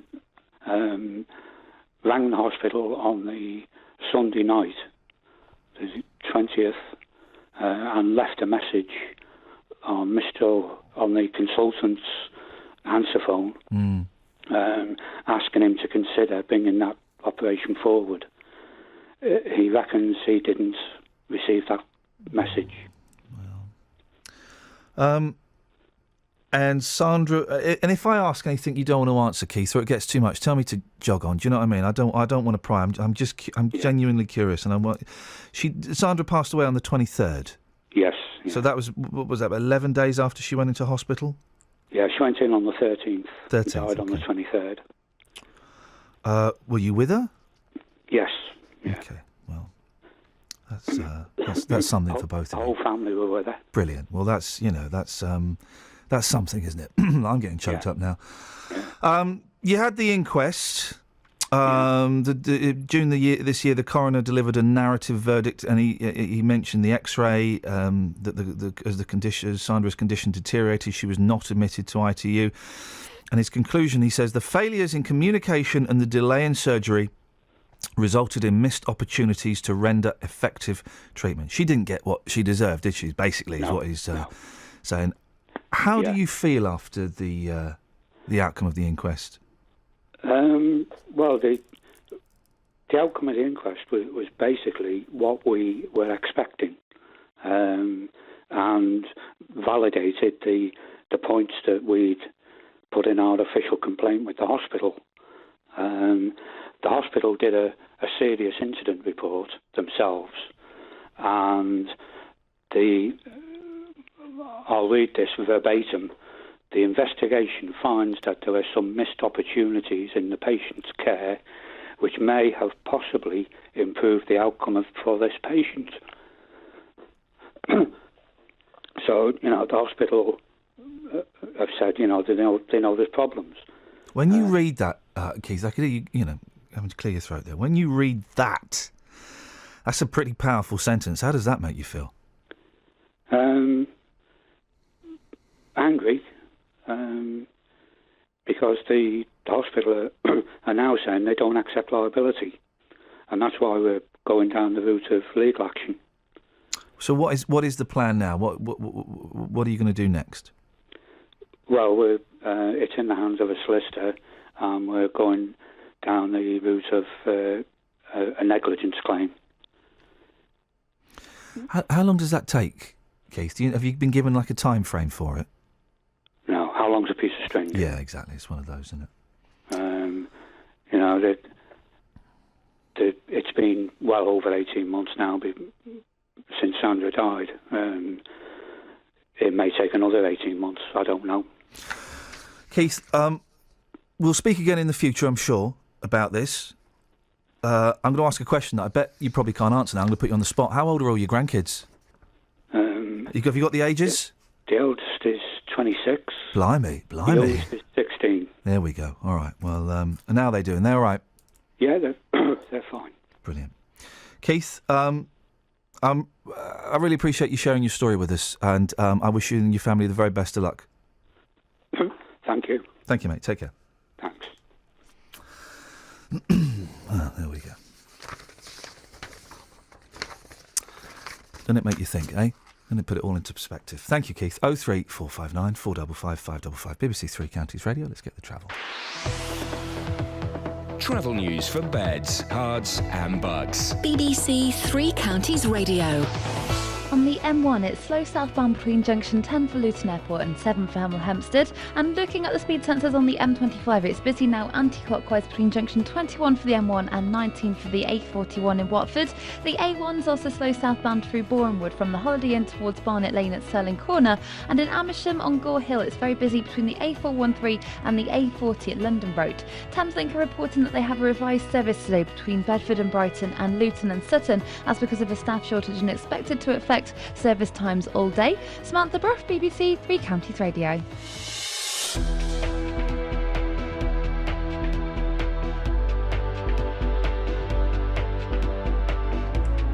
I think I've just sent the funniest tweet I've ever sent in my life. It's to you, Catherine. I think it's the funniest tweet I've ever sent in my life. Ah, where are we? 7. You like that one, Kath?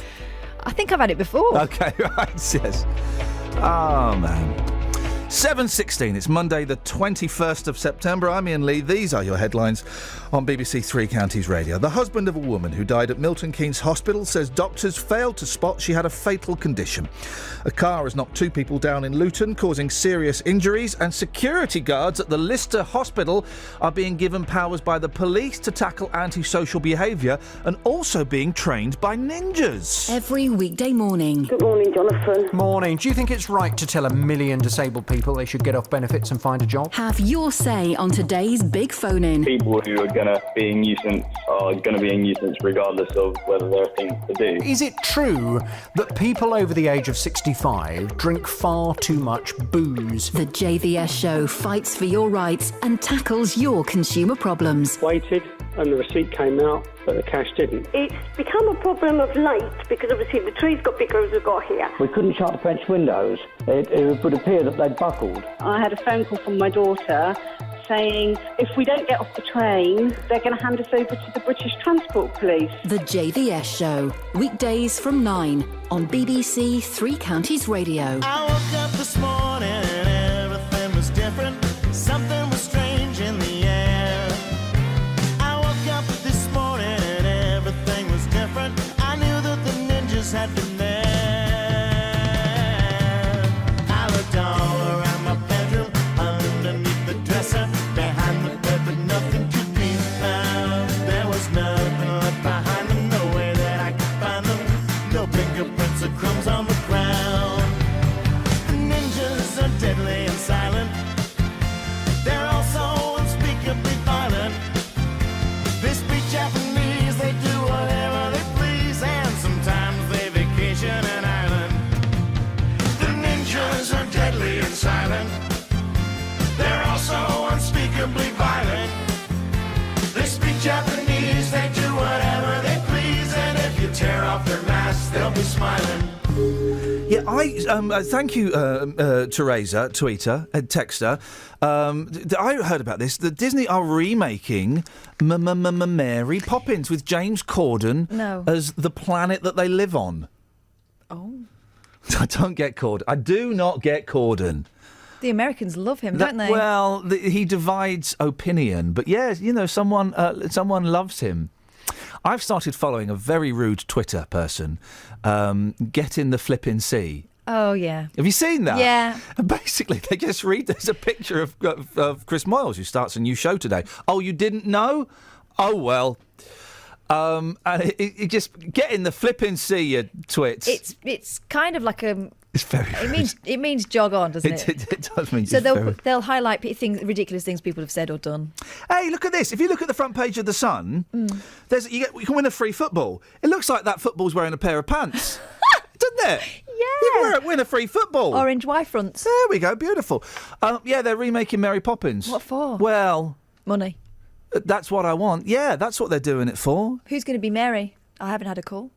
Who would be the ideal Mary Poppins? Oh, it'll be someone like Beyonce. Oh. And when I say someone like, it'll be Beyonce. It'll be Beyonce. It'll be Beyonce. Riri? Would Riri do it? Oh no, Riri can't do it. I'm thinking. I'm going to say it. I'm thinking they're going to go black. Right. I think they're going to have a black lady. Mm-hmm. Like they did with Annie. I saw the new Annie. Yeah, exactly like they did with Annie. They should bring it up to date. Urban. They can put it in the 60s. What? Well, you know, when people used to have black housekeepers and housemaids and stuff. They can add an extra element. Just a spoonful of sugar, help the medicine go down, yeah. Oh, a spoonful of sugar, help the medicine go down, oh, yeah. Give me some sugar, baby. That's what it's going to be like. It's going to be like that. I'm thoroughly looking forward to it. But James Corden will spoil it. I don't know if James Corden's in it. Oh. I just said he that. would spoil it. Even just by his presence on the planet while it's being made would spoil it. Which American actor could they get to do that voice, that Dick Van Dyke? Well, they should get him to do it. Is he still alive? Oh, shut up. Away with you, woman. Of course he is. 03459 455 555 is the phone number. Now, Lister Hospital security guards have been given the power to issue fixed penalty notices for antisocial behaviour. So, if you make a nuisance of yourself or you're antisocial, they'll have the power to demand your name and address and issue fixed penalty notices. Dr. Sean Gabb is the director of the Libertarian Alliance. Morning, Sean. What are your thoughts on this? Sounds like a good idea, doesn't it? Good morning. I agree that there are many functions currently discharged by the state which might more efficiently be discharged by by private contractors. However, I think it is very dangerous to give a private organisation or the employees of a private organisation the coercive powers of the state. I think it's a good general principle that if you have coercive powers, then you should be accountable via the mechanisms of the state. Right. So are you saying that security guards in hospitals should be allowed to issue fines? No, I'm not. What I'm saying is that a security guard should be able to go around and check that things are all right, should even be able to use defensive force. But what you're talking about is the judicial and indeed the coercive powers of the state. And if you exercise the powers of the state, you should, at least for the moment, be accountable via the state. I'm not against privatisation by any means. The Libertarian Alliance believes that there should be as small a state as possible. But as I said, we're not talking about something like the privatisation of British Telecom, which was an entirely good thing. Well, we lost Busby. We're talking about privatising the coercive powers of the state. Well, then, should not be private. Well, but they're not. What they're saying is, I don't know if have you been to A&E at 2:00 on a Saturday morning? I think the point you're making is irrelevant. The point I haven't made that. Sean, I haven't made the point yet. I haven't made the point. I remember you. You're saying that there are people vomiting up all over the place. No, I'm not. Sean, you're putting words in my mouth and then extracting them again. I haven't. Oh, go on. Have your point. Thank you so much, Sean. Have you been to A&E on a Saturday morning at 2:00 in the morning? It's not a place that I tend to frequent. No, I don't tend to frequent. Very few people tend to frequent it. They go there because they've had an accident, or it's an emergency, or they're a numpty. I've been there. I've had to go there a few times because sometimes life doesn't go according to our plans. Sorry, Sean. Am I boring you? No, because the just illustrating a point. The point you're making haven't made it yet. Somebody needs to have some kind of coercive power over these I haven't made the point yet, Sean. It should not be a private contractor. I haven't made the point. Let me make the point. Well, go on, I'm silent. I can still hear the attitude, though, Sean, if I'm honest. You get some idiots at A&E who are violent, who are aggressive, who are obnoxious, who are rude, who make other people feel intimidated. The police are busy doing other bits and pieces. Why shouldn't the security guards be able to say, right, give 60 quid fine unless you button up your ideas? Button up or buckle up? Unless you sort out your ideas. Very well. Buck up. I've answered your point in advance.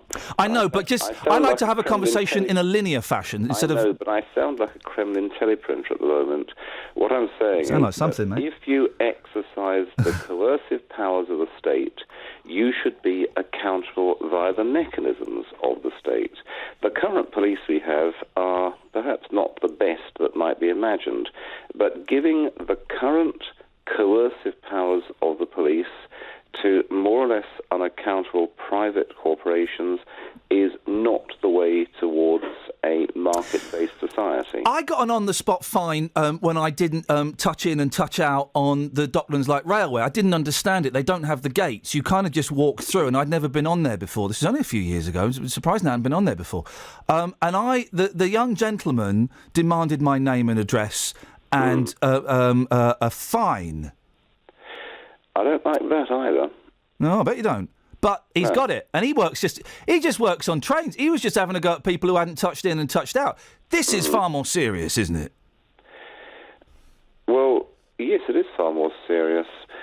In what is called a natural society, law enforcement and most corrective services, all corrective services, would be carried out via the market. There's no denial of that among libertarians. The point is that we're not moving towards a natural society or a market-based society at the moment.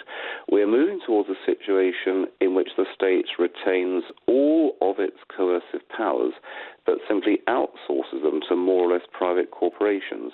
And whether or not you're a free market libertarian, if you have any interest in civil liberties and due process of law, you should be very concerned about this development. Sean, I have a civil liberty to sit in a hospital at 2 o'clock in the morning with my 5-year-old son and not have someone off their face on ecstasy dancing in front of me in a sexually suggestive manner. I'm sure there are better ways of sorting these things out than to give the powers of the state to private contractors. For example? You could call the police, or you could simply throw these people into the street. Aha! Right, 2 points. First of all, the police are busy; they can't come out. So you're allowing hospital staff, private contractors, to manhandle people who are mentally confused and dancing, and eject them out on the street with aggression. That doesn't sound very libertarianist. Sorry, there's a fundamental difference. You're using defensive force there to put people into the street. They're just dancing. Look, if someone comes into your house and makes a nuisance... Look, your point is irrelevant. They're just dancing, Sean. No, if you throw someone out of your house, you're simply protecting your property.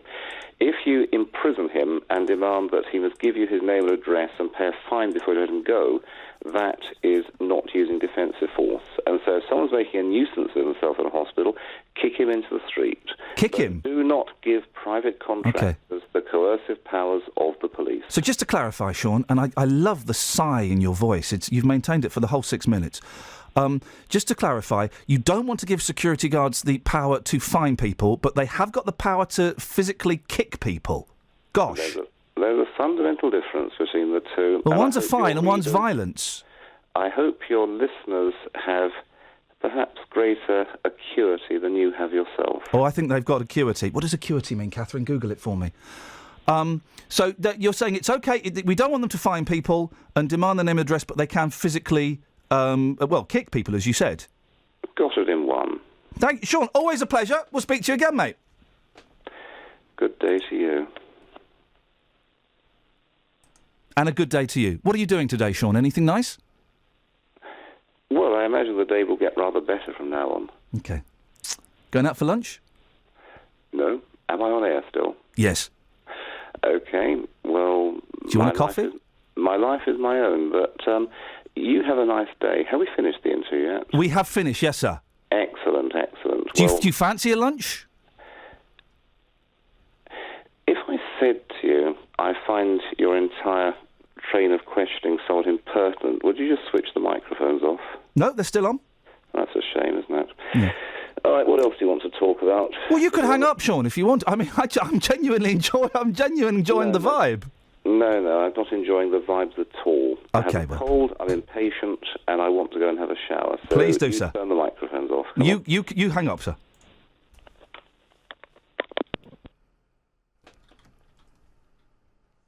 Dr. Sean Gabb there. Travel news for beds, cards and bugs. BBC Three Counties Radio.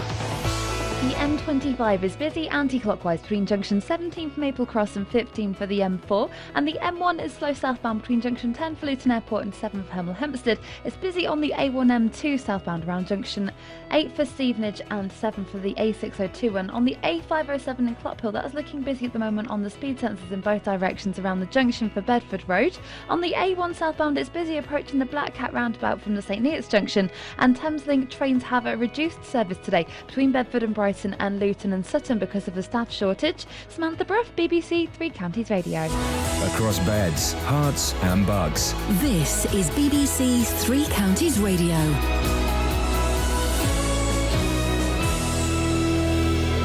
It's 7:30. I'm Lee Agnew. The headlines. The family of a woman who died at Milton Keynes Hospital say doctors failed to spot she had a fatal condition. Sandra Porter's husband claims her death last January was down to negligence after they failed to diagnose gangrene. 2 people have been seriously injured after being hit by a car in Luton. The accident happened in Kestrel Way early yesterday afternoon. And security guards at the Lister Hospital in Stevenage have been given new powers to tackle antisocial behaviour. The police have given 6 guards the power to demand names and addresses and issue fixed penalty notices. The weather will be cloudy with outbreaks of rain today, becoming drier by this evening. Top temperatures around 15 degrees Celsius. That's 59 degrees Fahrenheit. Three Counties Sports. BBC Three Counties Radio. Watford are up to 9th in the Premier League after their 2-1 win at Newcastle. Watford boss Kike Flores was delighted with the result. I am really happy because the emotions with the team is amazing because they are doing everything. They understand perfectly what is the plan. If we have to change the plan, they can do. So it's very, very, really exciting to lead this team because the emotion is very high. Elsewhere, there were wins for Luton Town and Wycombe Wanderers in League Two, but defeat for the MK Dons and Stevenage. Hertfordshire's Lewis Hamilton was forced to retire from the Singapore Grand Prix. Red Bull's Daniel Ricciardo came second in the race, which was won by Sebastian Vettel. And on the day that Hamilton retired from a Grand Prix for the first time this year, Sebastian Vettel has lit up Formula One's night race. It's win number 3 of the season for him and Ferrari, his 4th in Singapore. It's been a masterclass.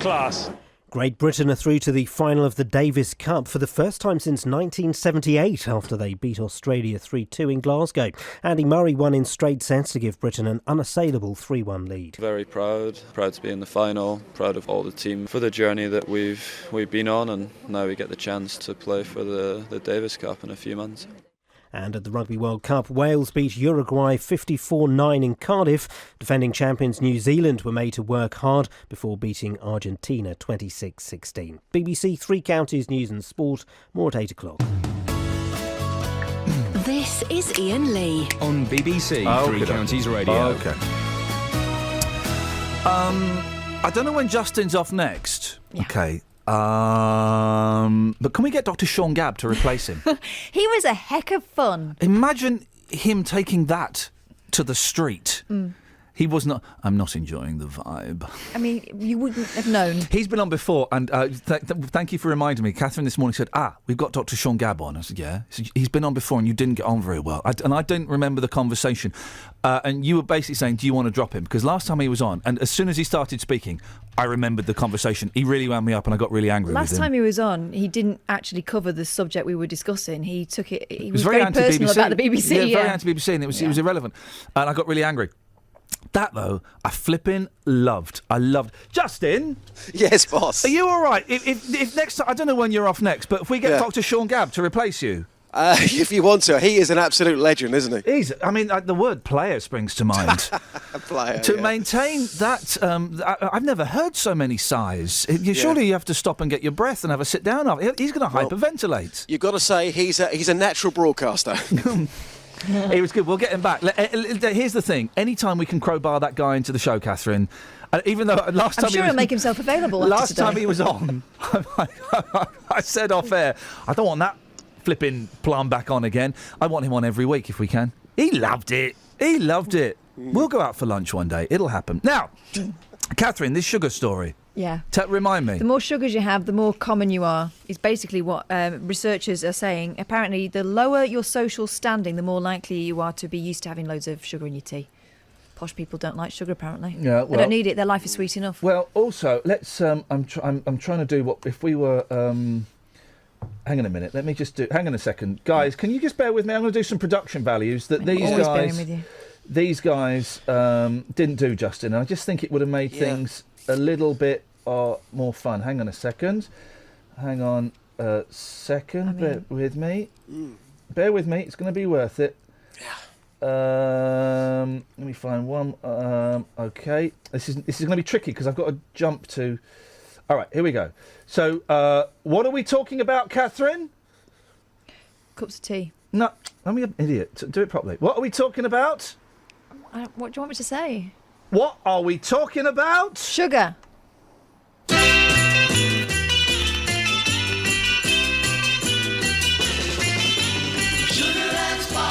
What are we talking about, Catherine?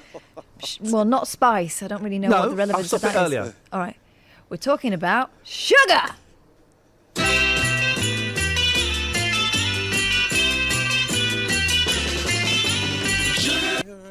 What are we talking about, Kelly? Just say sugar. Sugar. Have you broken it? No. Has Kelly broken it? Sorry. What are we talking about, Kelly? Sugar. I've got a sweet tooth for licorice drops and jelly rolls. I've got to see it because I've not got an edit thing here. I've got to do it. Hang on. Hey, sugar daddy. There we go. What are we talking about, Justin? We're talking this morning, boss, about sugar.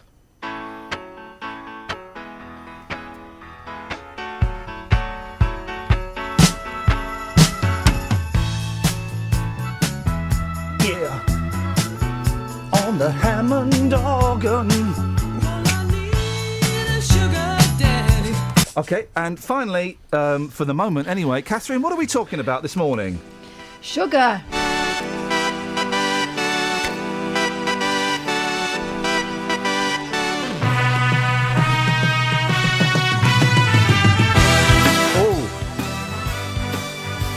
Do you know this song, Catherine? I'm guessing it's called Sugar. Well, hang on a minute. We might have to see if you recognise the accent. It's yours. Oh. Don't sit around, you're gonna put it on your waistline. Don't stand alone in these strangest of times. Scout, isn't it? There's no Manchester. explaining the things that might happen. Here we go. What are we talking about, Catherine? Sugar. In fashion. Right. She heard it from someone in Hong Kong who read on a screen. Who is it? There we go. What are we talking about? Sugar. Way high. I like it white with no sugar. Posh. Who is it? Clint Boone. Who? From the Inspirals. Oh. Trying to be posh. What's he doing that for? Just hang on, right. Okay, if we let's do it properly. So just remind us, what are we talking about, Catherine? Sugar.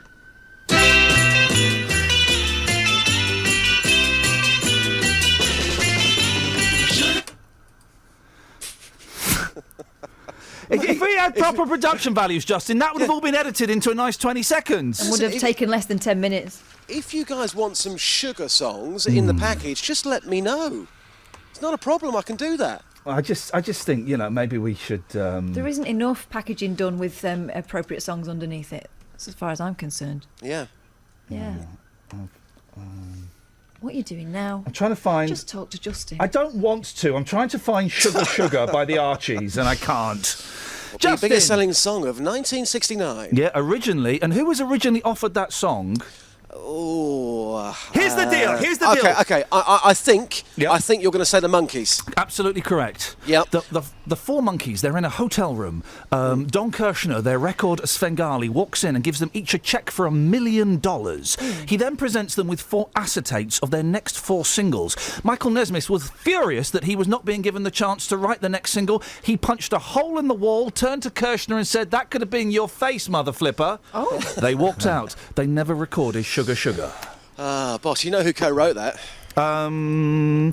Didn't Andy Kim write it? Yes, rock me gently, rock me slowly. Anyway. Rock me, baby, touch my toes. What? What about Sugar Town by Nancy Sinatra? What about that? Yeah. What about? Well, okay, no, I can't do that. I've got anyway. We should probably do the thing, Catherine. Please. Produce. Do it. You've taken this to the streets, Just. Yeah, according to the Daily Mail this morning, it says if you have sugar in your tea and your coffee, you are common. So things got slightly tense out on the streets. Well, I've been approaching people asking them, are you drinking tea or coffee? Have you got sugar? Are you common? This is what happened on the streets.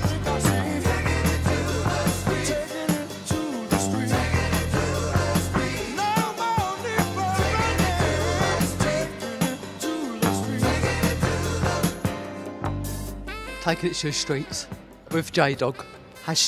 #sugar. Morning, sir. What's your name? Oh, don't give that information out on. That's personal. Okay, can we call you sir? You can if you like, but don't be too long because I'm in a hurry. No, that's fine. That's fine. Okay, sir. So, do you take sugar in your tea? No. Do you think people that do take sugar in tea in copious amounts are they common as muck? No, I don't think they are. People are entitled to a choice. The people I think are common as muck are the ones that smoke, but still. Let's get the Australian perspective. Madam, how many sugars do you have in your tea? I don't have any. Do you think people that do, and I want the truthful Australian perspective here, do you think people that have a lot of sugar in their tea, do you think they're a bit common? That it's common? I guess it is. I'm not common, I just like sugar because I'm sweet. The Daily Mail saying you're common. Well, the Daily Mail are talking rubbish. Well, they can go and get lost. They say that you're outrageous.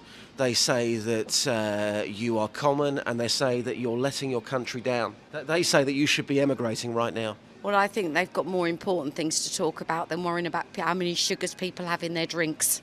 You're quite angry about this, aren't you? Well, yeah, I'm not going to be called common because I have sugar in my tea. Let them discuss more important matters. Just finally, you're saying you're not common because you have sugar in your tea. What's your favourite shop? Next. Okay, and your favourite TV show? Bargain hunt. Thanks for your time. Jake, nice high vis. You do take sugar in your tea and coffee. The Daily Mail this morning is saying that people like you, they're common. That's nice, isn't it? I think they're a bit stuck up saying something like that. So you're not common? No, I don't think I'm common. Why am I common? Well, they're saying you are because Common. you've got a lot of sugar in your tea and coffee. Pretty sure everyone in the country drinks tea and coffee, don't they? Yeah, Even the rich people drink tea and coffee. With sugar, though? Why not? What do they use instead? You don't have any. Well, that's their choice. It's down to choice then, isn't it? Do you think people that don't have sugar, do you think they're stuck up? No, not necessarily. I mean, you know, There was a level of aggression there that can only be equated to common. commonness. Yeah, exactly, yeah. Gosh, that was- I'm not common, mate. I'm not common. What are you saying? Yeah, that was very tense. That lady who liked Next and didn't like Bargain Hunt. Was No, she wearing did her like Bargain Hunt. Oh, she did. Was she wearing her slippers? No, in the she street? wasn't actually. No, she wasn't. But the thing is, there's nothing. I'm common. There's nothing wrong with common. I love my commonness. Yeah, there's nothing wrong with common. Yeah, all right. Saying that, I admittedly- don't take sugar. Admittedly, I straightened myself out, sorted myself out, and made myself posh, and that's fine. I bettered myself. Yeah, but what do we both love after the show? We can't mention that. Yeah. A Greg's sausage roll. A Greg's dummy. I did not think there would be so much tension there, Justin. Well, there would be. If somebody comes up to you on the street randomly and says, how many sugars have you got there in your tea or coffee? By the way, you're common. I knew it was going to get tense. I played it very, very carefully to come back in one piece. So, yeah, that's the word on the street this morning, boss. Adam has... have you seen Adam's tweet? Yeah, I'm just having a Adam look sent at a very funny video of him about to put some sugar into his cup of tea. Oh, resisting. And then resisting and putting a little sprinkle, thereby making himself posher. I like the gentleman at the start. What's your name, sir? I don't give that information out. What? Never? What about to a Lister hospital security guard? Because you'll have to. You'll have to do it. Justin, what's on your Christmas list? On my Christmas list this year will probably be a vape stick. Oh, no. You going down that route? Yes, I am, mate, yes. Okay. Got a problem with that? No, as long I don't want you sounds to like you have. I don't want you to get cancer. So I want you to cut down on your smoking. I'd rather you stopped altogether. Just stop, you can do it. You'll smell lovely. No. I'm not going to do that, guys. I need to go on the vape sticks first. I'm going to become a vapist. And I think, with a bit of help from the vape stick, it's going to get me there. Well, I know that you could stop completely if you so desired. But as long as you stop smoking, then, well, you do whatever you want, actually. I'm not that bothered. All right, okay, So, mate. vape stick. Yeah, please. Are you going to get one that looks like a hubbly-bubbly hookah pipe? I think so, yes. And what flavour vape are you going to vape? I want to go for a cigarette flavour, please. Oh. Can I get fag flavour, please? Yes. They're delicious. Do you do them in the flavour of fags, please? Yeah, I'd like they do. growlers, heavy growlers. What's on your Christmas list? I haven't got anything. I No, you actually must- don't. come No, on. I don't want any more stuff. I've got no more room. Kelly, what's on your Christmas list? Hello, Three Counties Radio. The whole radio station? She's nuts! I've got the new Beatles DVDs on my Christmas list, and I don't think it's too early to start. Justin, could you take Christmas lists to the street, please? Of course I can, with pleasure and delight. And I look forward to hearing from some Vox faces. Yeah, some Vox faces and some very tense faces as well. Thank you very much indeed, Daly. Travel news for beds, cards and bugs. BBC Three Counties Radio. The M25 is very busy anti-clockwise between junction 21 for the M1 and 19 for Watford. On the M1 southbound, it's slow from junction 10 for Luton Airport to 7 for Hemel Hempstead, and it's looking busy on the A41 in Hemel Hempstead southbound between Two Waters Road and the M25. On Amersham Road in Beaconsfield, it's very busy between Longbottom Lane and the A40 London Road, and in High Wycombe, the A404 is busy northbound approaching the Handy Cross roundabout between the M40 junction 4. And on the trains, Thameslink have a reduced service today between Bedford and Brighton and Luton and Sutton. That's because of a staff shortage expected to cause the reduced service to go on all day. Samantha Bruff, BBC Three Counties Radio. Thank you, Sammy. I always like it when I turn down one fader and forget to put up my microphone and I'm speaking to myself. Rare bits of radio you never get to hear. 7:46, Monday, 21st of September. I'm Iain Lee. These are your headlines on BBC Three Counties Radio. The husband of a woman who died at Milton Keynes Hospital say doctors failed to spot she had a fatal condition. A car has knocked down two people in Luton, causing serious injuries, and security guards at the Lister Hospital are being given powers by the police to tackle antisocial behaviour. Let's get the weather! Beds, hearts and bucks weather. BBC Three Counties Radio. Good morning. It is quite a mild start to the day. We're looking at 13 Celsius at the moment. Just outbreaks of rain just working their way through parts of Buckinghamshire and Bedfordshire at the moment to the western side, but they're going to move across eastwards. A dry spell behind, then more persistent rain on its way, I'm afraid. So this afternoon's not looking too pleasant. Temperature's going to struggle underneath the rain. 15 Celsius, 59 degrees in Fahrenheit. Overnight, we'll get some dry spells after the showers disappear, but then some scattered heavy showers arriving through the early hours and into tomorrow morning. Minimum temperature down to 8 Celsius. Now these showers could be thundery and they're going to last through much of Tuesday. Sunny intervals or dry spells between them. The showers becoming lighter in the afternoon, but still quite a mixed up, fairly autumnal day. Maximum temperature 16 Celsius. That's 61 degrees in Fahrenheit. And that's your forecast. Cheers, my dears. Thank you very much. If you've missed any of the programmes here on BBC Three Counties Radio, you've missed things like this. What have you got for us, Liz? Can you beat leaving his scooter behind? Yes. I've left my knickers behind. But there is a way you can hear it all again. And he had been replaced with a baby grey budgie. What? Yes, he's been replaced. bbc.co.uk/Three Counties Radio. Yes, the idea of preparing for Monty Python made me aware that I enjoy being on stage, enjoy being in front of a live audience. Allowing you to listen to what you missed. Would you sue your neighbour, your friends, if your child got hurt on one of their trampolines? bbc.co.uk/Three Counties Radio. Rob. I would do that, Rob. Yes, I would to my neighbour, Rob. If the child got injured on a trampoline, I wouldn't. So it's right for going on a trampoline. Yeah, exactly, I went on a trampoline the other day for the first time since I was 7. Oh, it's horrible. It's all bouncy and I was all over the shop. Since that ferry, I genuinely think my Shatner's bassoon in my brain has become dislodged since I went on that ferry. I was on the trampoline for about 20 seconds and I said, I've got to get off, boys. I think I'm going to be sick. I went on a swing the other day. Oh, yeah. Flipping loved it. Yeah, swings But are good. I'd forgotten about that feeling in your stomach that you get when you go on a swing. There is a hill, when I drive from, as I do occasionally, from Uxbridge to Slough, there is a hill that they never got rid of, that when we were kids, my dad would speed up only a tiny little hill, and go really fast over, and we would all leave our stomachs behind. Every time I'm driving over that hill, I speed up and I still leave my stomach behind me. It's brilliant, isn't it? It's brilliant. 03459 455 555 81333. Start your text 3CR. What texts have we got? I'm confused, says Janet in Cheshunt. Coffee at home, black, no sugar. Coffee out, latte, lots of sugar. I will spend the day dithering now. Am I common or not? Here's the thing. If you have sugar, you're common. If you put your what's-it in a pig's mouth, you're posh. That's kind of how it works out. Any other texts? My nephew takes 6 sugars in his tea and coffee. I'm surprised he's got any teeth left, says Dr. Watts. Yeah, so am I. And interesting chat. I can imagine Iain having lunch with the doctor, talking about his monkeys collection, says Marky Fletching. Yeah, it's going to happen. And when it does, I'm going to film it. Peter's in Walmer Green. Good morning, Peter. Oh, Peter! It. We lost Peter. Not like that. No, hang on. Don't say that. We've not lost him like that. Don't say like that, because he's old. Although, I say, surely, there's only so many more phone calls he's got left in him, isn't there? Isn't it? Let's hope they're to us. Is there? We'll come to Peter. I'll tell you what, we'll come to Peter in a little bit. Let's crack on with this, and you get Peter lined up, and we'll speak to him after this. A taxi driver. Oh my gosh, a taxi driver who. Let's get Mike on the line. Morning, Mike. Morning. Mike, we'll get to what the taxi driver's doing in a bit. Mm-hmm. You've got a guide dog. Yeah. And you were getting a taxi. No. Oh, I tell you what, you tell me the story. I went into Stony Stratford and was walking down towards the cafe. I had the high street on my left and the buildings on my right, and I got just in front of the Cock Hotel pub. Thank you.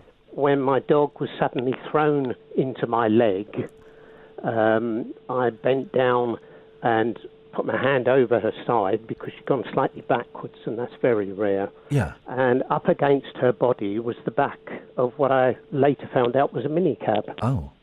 So I gave it 2 good whacks and shouted... The minicab you gave the whacks to? Yes. Yeah. I had no way of knowing if it was still coming back. Can I ask, Mike, are you completely blind? How is your visual impairment? I can just about pick out light and dark. Okay, all right, thank you. So, as I say, I had no way of knowing whether he'd stopped, whether he was going to come back again. There was quite a lot of traffic. Yeah. So it was conceivable that he might still come back further. He did stop, and then I heard a voice from my left, a lady, call out, "Well, what do you expect? You've just hit his guide dog." And she then immediately said to me, "I will be your witness." Yeah. And the driver, rather peculiarly, wanted me to walk out into the road to get to what I now know as his passenger window to talk to him. Well, you don't walk out in the road to have a conversation with a guide dog. No. So I refused. I said no. I wasn't going to speak to him. I wanted to sort out my dog. Yeah, and of course. The witness said the same thing, although she told him not to move until she'd taken down the details of his registration and the company he worked for, etc. So I was told by the police that they would be prosecuting for driving without due care and attention.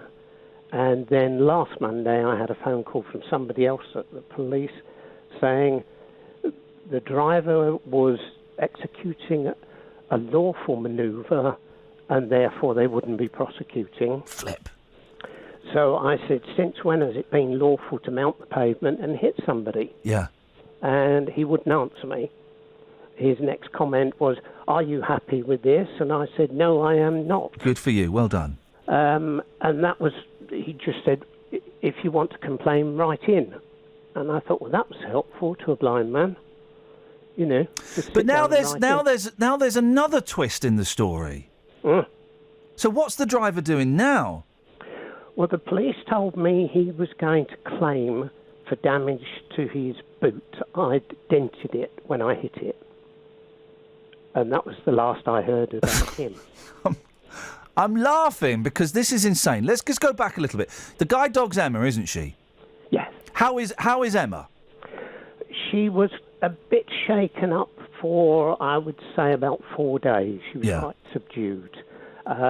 She seems to be picking up now, but of course we won't whilst physically she's okay, it's whether it's actually damaged her attitude to traffic. Yeah, of course. Which is integral to you, living a life and getting to the shops and stuff, isn't it? She's got to be relaxed and confident anywhere.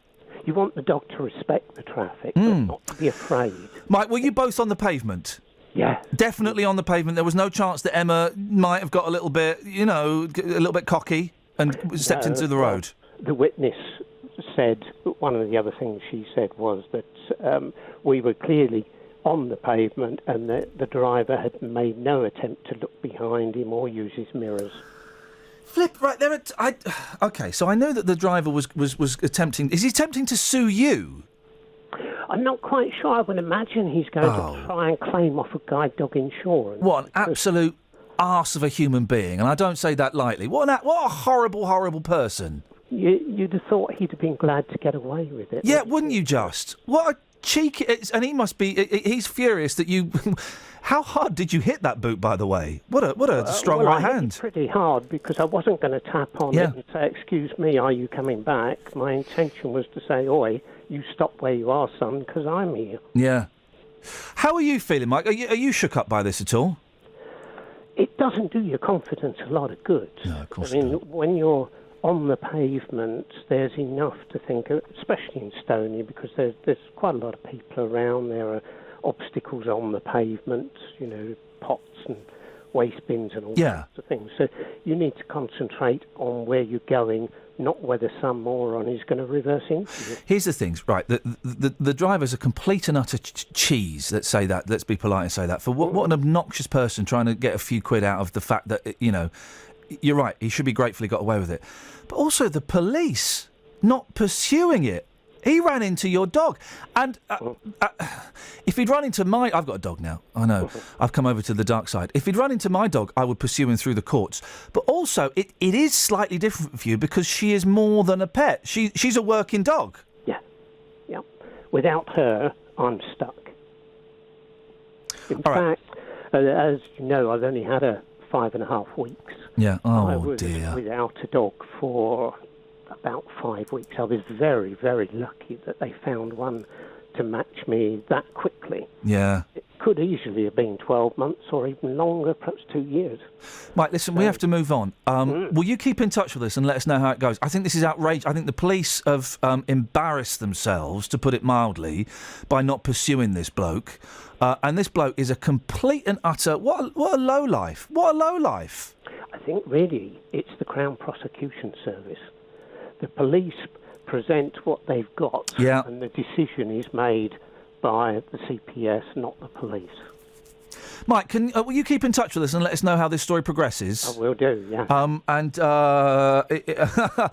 you won't end up in court, but if you do you know what? One of us will come down there with you and see what happens, because this is just outrageous on every level. Well, I've already had people last Saturday. I went to the same cafe by the market for a coffee, and I've already had people coming up and saying, if there's any more trouble over this, we'll come and speak up for you. Yeah, oh, well, Mike, listen, it sounds like you've got a lot of people on your side, and well done that woman as well who was the witness, because I know I've sometimes people disappear into the crowd. I didn't see anything, so good for her. Yeah. Mike, we'll speak soon. Good luck. Thanks. Thank you, mate. Flippin' heck! That's outrageous. I glimpsed at that story last night. I didn't read it properly, and I thought, as I woke up this morning, did I really read the taxi? No, the taxi driver's not going to sue him for damage to the car. He is. Had summoned him over, didn't even get out of the cab to talk to him. Oh, some people make me want to He puke. mounted the pavement. Peter, can we come to you after the news? Is that all right, boss? Yeah, sure. I just thought Mike's story was so fascinating. Can I hang up on that for a moment? Well, have you got to go and do a poo? No. Okay, Peter, you go do what you got. Travel news for beds, cards and bugs. BBC Three Counties Radio. It's very busy on the M40 heading out of London, so from the Swakeleys roundabout heading towards the M25 it's looking very slow. Approaching the Denham roundabout too, it's looking very busy. The M25 is slow anti-clockwise between junction 21 for the M1 and 15 for the M4, and in Beaconsfield on Amersham Road it's looking slow between Longbottom Lane and London Road. In High Wycombe it's very busy at the moment on the A404 northbound around the M40 High Wycombe Handycross roundabouts, and the A1 Great North Road is slow southbound approaching the Black Cat roundabout. In Aston Clinton on the A41 that's very busy at the junction for the Woodland roundabout, and Thameslink have a reduced service today on all trains between Bedford and Brighton and Luton and Sutton. There's a staff shortage, so it means they'll be running at different times with some cancellations. Samantha Bruff, BBC Three Counties Radio. Well, Peter's off doing what he needs to do. That story with Mike is incredible. We should put a call into the cab company and see what they mean. We may have done that already. I'd really follow the progress. Local and vocal across Beds, Herts and Bucks. This is BBC Three Counties Radio.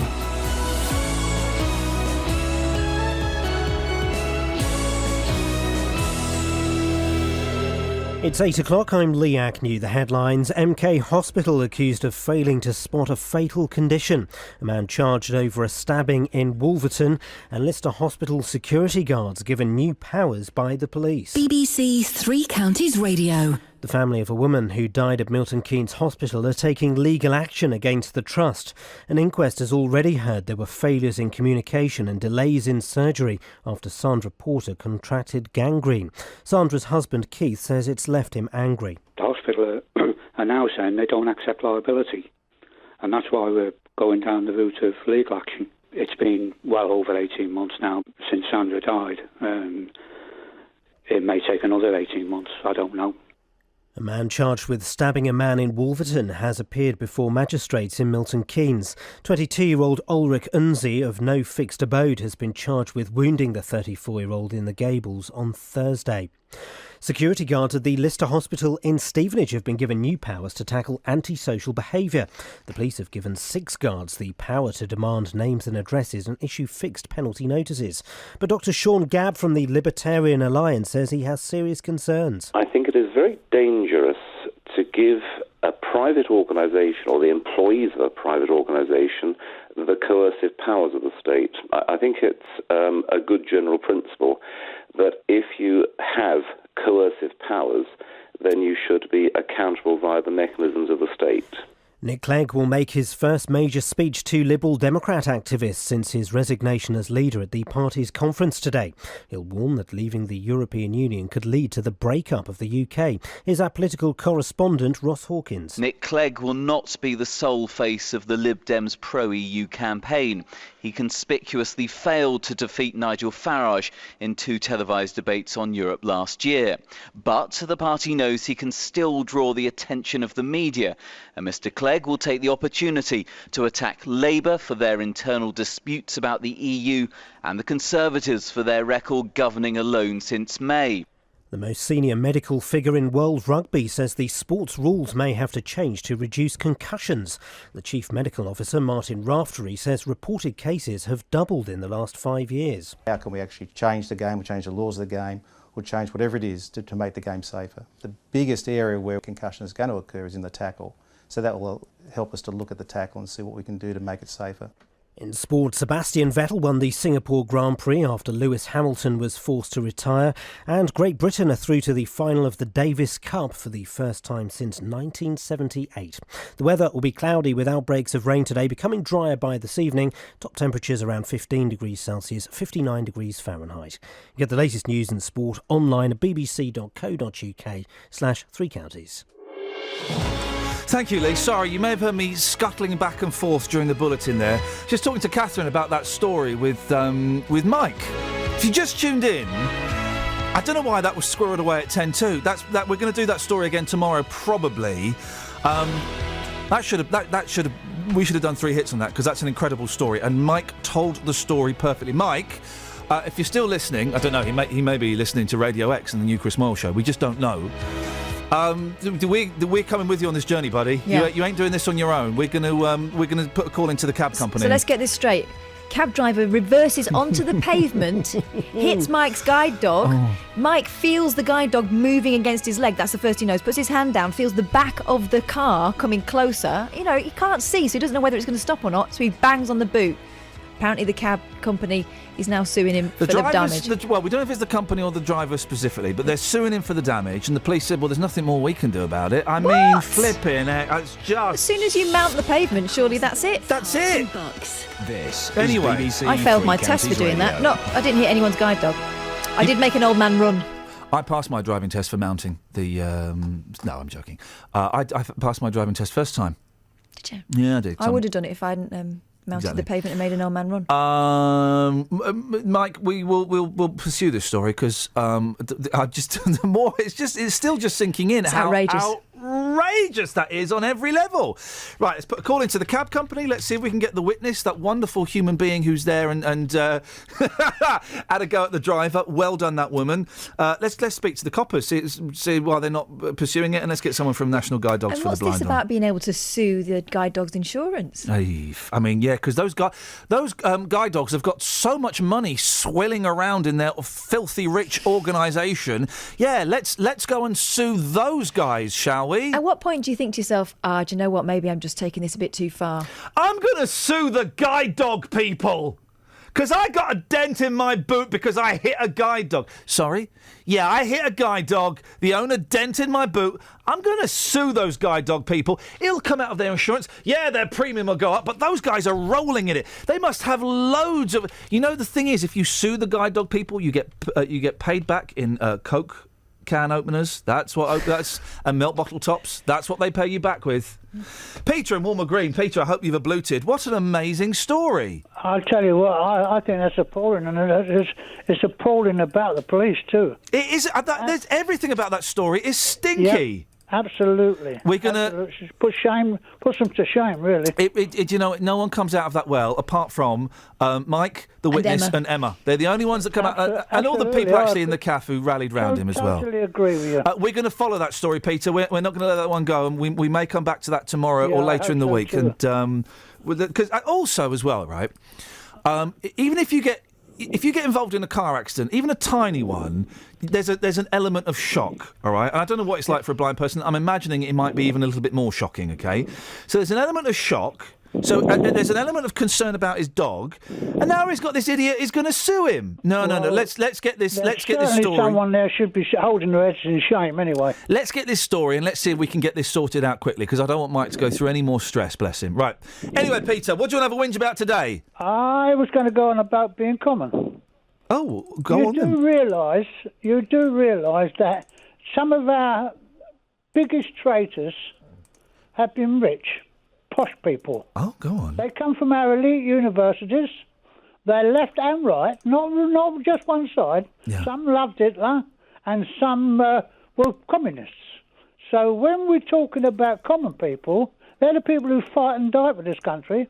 Who fight and die? More so than anybody else, and they're probably much more loyal to the Queen, actually, because I know it seems a bit naff to fly a flag. But people get ridiculed for doing it. No, it is naff to fly a flag. There's nothing. This is why I don't like common people, right? Because they have dirty flags of St George or dirty Union flags hanging out their bathroom windows or over their balconies. It's disgusting. It's disgusting. Well, I'll tell you something. A lot of them probably living in disgusting conditions. I was sticking up the other day for homeless people. Yes. Right. There's 50 nationalities or former nationalities amongst those homeless people. Yeah. Now, that is not... they are really living in squalor, some of them. Yeah. So they're not Where's going to squalor? That's East London, isn't it? Yeah. They're definitely not going to have a clean flag. Okay. Well, Peter, so do you have sugar or not is the question? I have sugar, yes. Well, you're common. How many do you have? No, that's... A lot of people have sugar because that is something sustaining. There's me trying to wind this down. It's something sustaining. Yeah, do you think everyone's eating well? Oh, hang on. You're not saying people are putting sugar in their tea and coffee because of food banks? No, I'm saying people have sugar because sugar at least gives them some background to their food. Background to their food. If you're going without breakfast, if people are going without breakfast, They which have they sugar are, in their tea. Oh, Peter. yes, if people are going without breakfast, which they are, then sugar's good. What's on your I've Christmas? had sugar all my life, and I've lived to right by I was about 25. Yeah. What's on your Christmas list this year, Pete? On my Christmas list, probably a bag of sugar. There we go. And have you ever done an initiation test with a pig? No, I've done an initiation test in the army. Did it involve swine? No, it involved jumping over a 6-foot gap with someone on your shoulder in a fireman's lift. Ow. This is Iain Lee. On BBC Three Counties Radio. Have you? I think I'd rather take the pig. That's the second... It's not... You don't take the pig. Oh. That's the second time Peter's mentioned he can do a fireman's lift. You notice he did that last week. Yeah. Does he want to do a fireman's lift on me? I think he's trying to demonstrate his butchness. Oh, dearie me. OK, well, thank you very much, Peter. Always enjoy your calls. 03459 455 555. Really sad story we've been talking about all morning. Earlier on, we spoke to Sandra Porter's husband. Now, Sandra Porter is a woman who died in Milton Keynes Hospital, and the family are taking legal action against the trust. Sandra's husband, who we spoke to about an hour ago, claims her death last year was down to hospital negligence after they failed to listen to his concerns that she was deteriorating.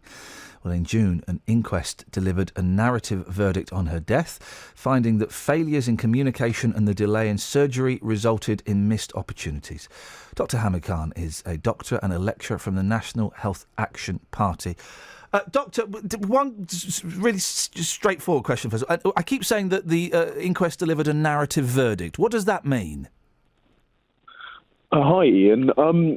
In all honesty, I'm not really sure. Oh, okay. I'm sorry to. That term. I'm not aware of it, to be honest. Then I'm sorry to have thrown that at you. Presumably, sure, no, not at all. Presumably, it's an outcome which goes through the entire process from the admission of the patient through to what happened during the admission and afterwards. But Okay. in all honesty, it's a technical legal term. I'm not aware of exactly what it means.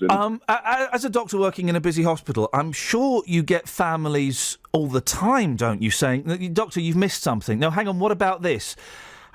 And I guess that you have to dismiss some of those calls, don't you? It's really difficult. I mean, certainly as doctors, we are taught to take patients' concerns very seriously. I work in paediatric A&E in part of my job, and in paediatrics, it's well known that when patients have concerns, they are often very legitimate because they see their children all the time. They're most au fait with what they do normally, and the same is often true for people who look after very elderly people, particularly those who have dementia and who can't express their symptoms properly. And this is something that, as a lecturer, I teach my students as well, to take relatives' concerns very seriously. And it's really interesting. If you look at the National Institute of Clinical Excellence's guidelines, NICE, which produces the guidelines which pretty much all doctors in Britain follow, they actually state increased parental anxiety as part of a criteria for referring children on for specialist investigations. So that's how seriously we take relatives' concerns. Now, obviously, it's very difficult for family members because if you have somebody who is unwell and in hospital, then it is quite understandable that things may make you anxious, which perhaps don't reflect any sort of deterioration or anything of concern. And filtering between those and more serious concerns, or other concerns which reflect something abnormal in patients, can be quite difficult for doctors often, particularly if you are looking after lots of patients on a large ward and you're already overstretched as it is, and so on. I've got cards on the table. I've got two members of my family that are doctors and they work in hospitals, and I know that they work really hard, and I also know that they don't go into hospital they go in wanting to save people and to make people better. There are no doctors that go in and go, right, let's see who who's going to die, who we can kill today. That's not the attitude. But do you think, Doctor, that sometimes doctors do they can be a little blasé, a little bit, I know best, and I know that person is okay.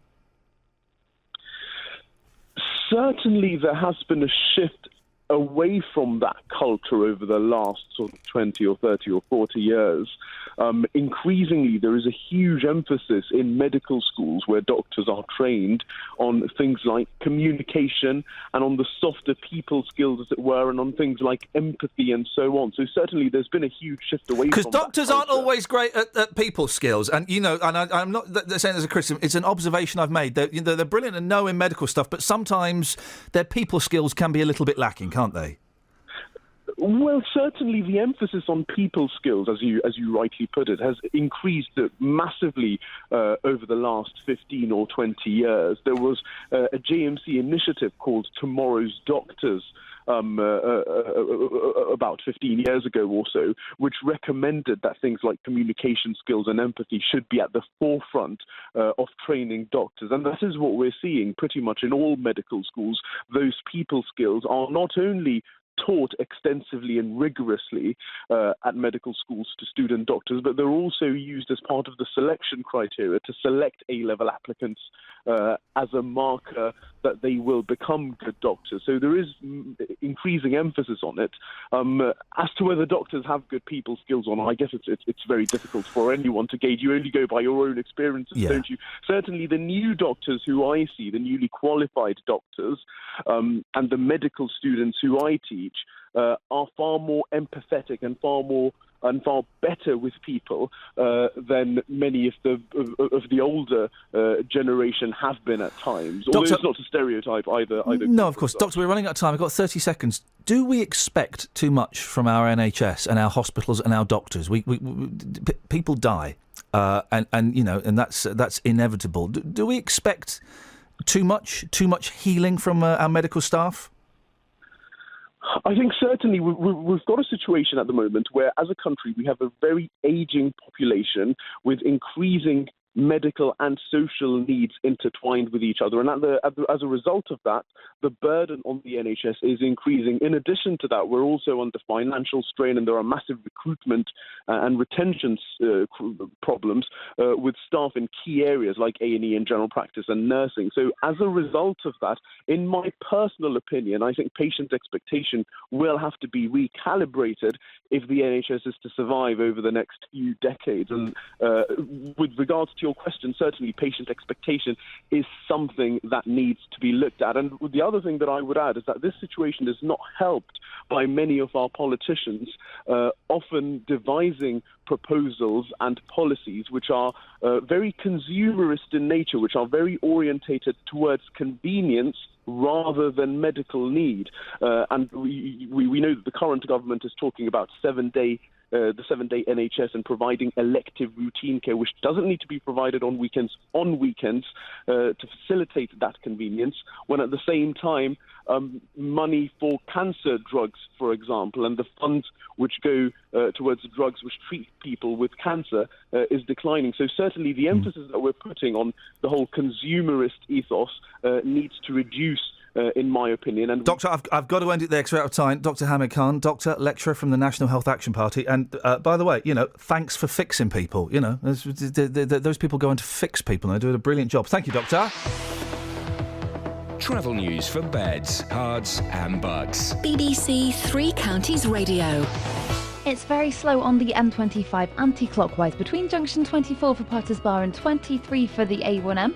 On the M1 southbound, it's busy from junction 10 for Luton Airport to 7 for Hemel Hempstead. And on the approach on the A5 southbound, it's busy from Lynch Hill towards Old Watling Street. In High Wycombe, the A404 northbound has delays approaching the M40 High Wycombe Handycross roundabout. And in Clophill, the A6 has queues between Back Street and the A507 southbound. The A1 Great North Road also looking very busy from Thamesford towards the Black Cat roundabout that's northbound. On the trains, Thameslink have a reduced service today between Bedford and Brighton and Luton and Sutton. It's affecting trains all day because of a staff shortage. Samantha Bruff, BBC Three Counties Radio. Thank you, Sammy. 8:18, Monday the 21st September. I'm Iain Lee. These are your headlines on BBC Three Counties Radio.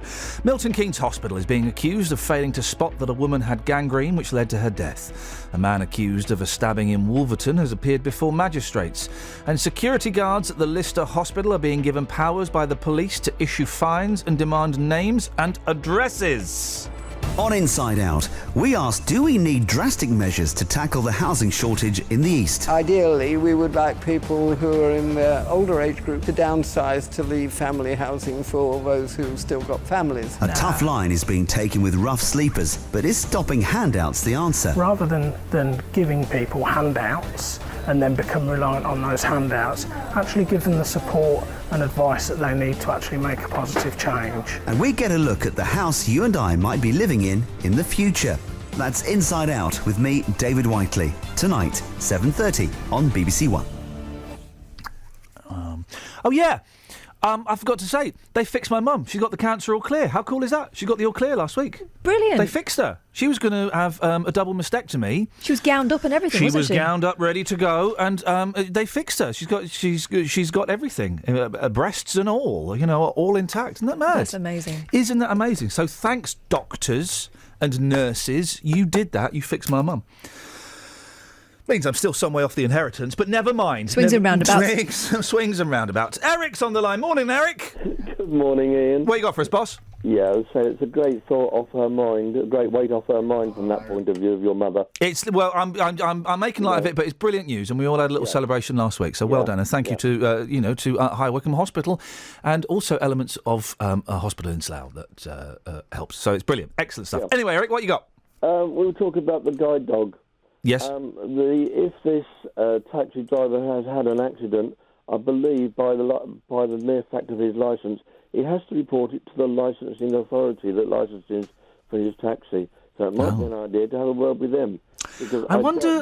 I wonder, Catherine, who is the licensing authority? It would be Milton Keynes, I think. Oh, Milton Keynes, that's been embroiled in all kinds of the taxi licensing scandals in the past. But they are clamping down on their taxi drivers at the moment. OK, well then we'll speak to them tomorrow as well, shall we? I'm assuming he may have been a visiting cabbie. OK. Yeah. Well, obviously the lady's got the details. Whether she's got his licence plate number is a different matter, but I mean, that'll all be part of the inquiry.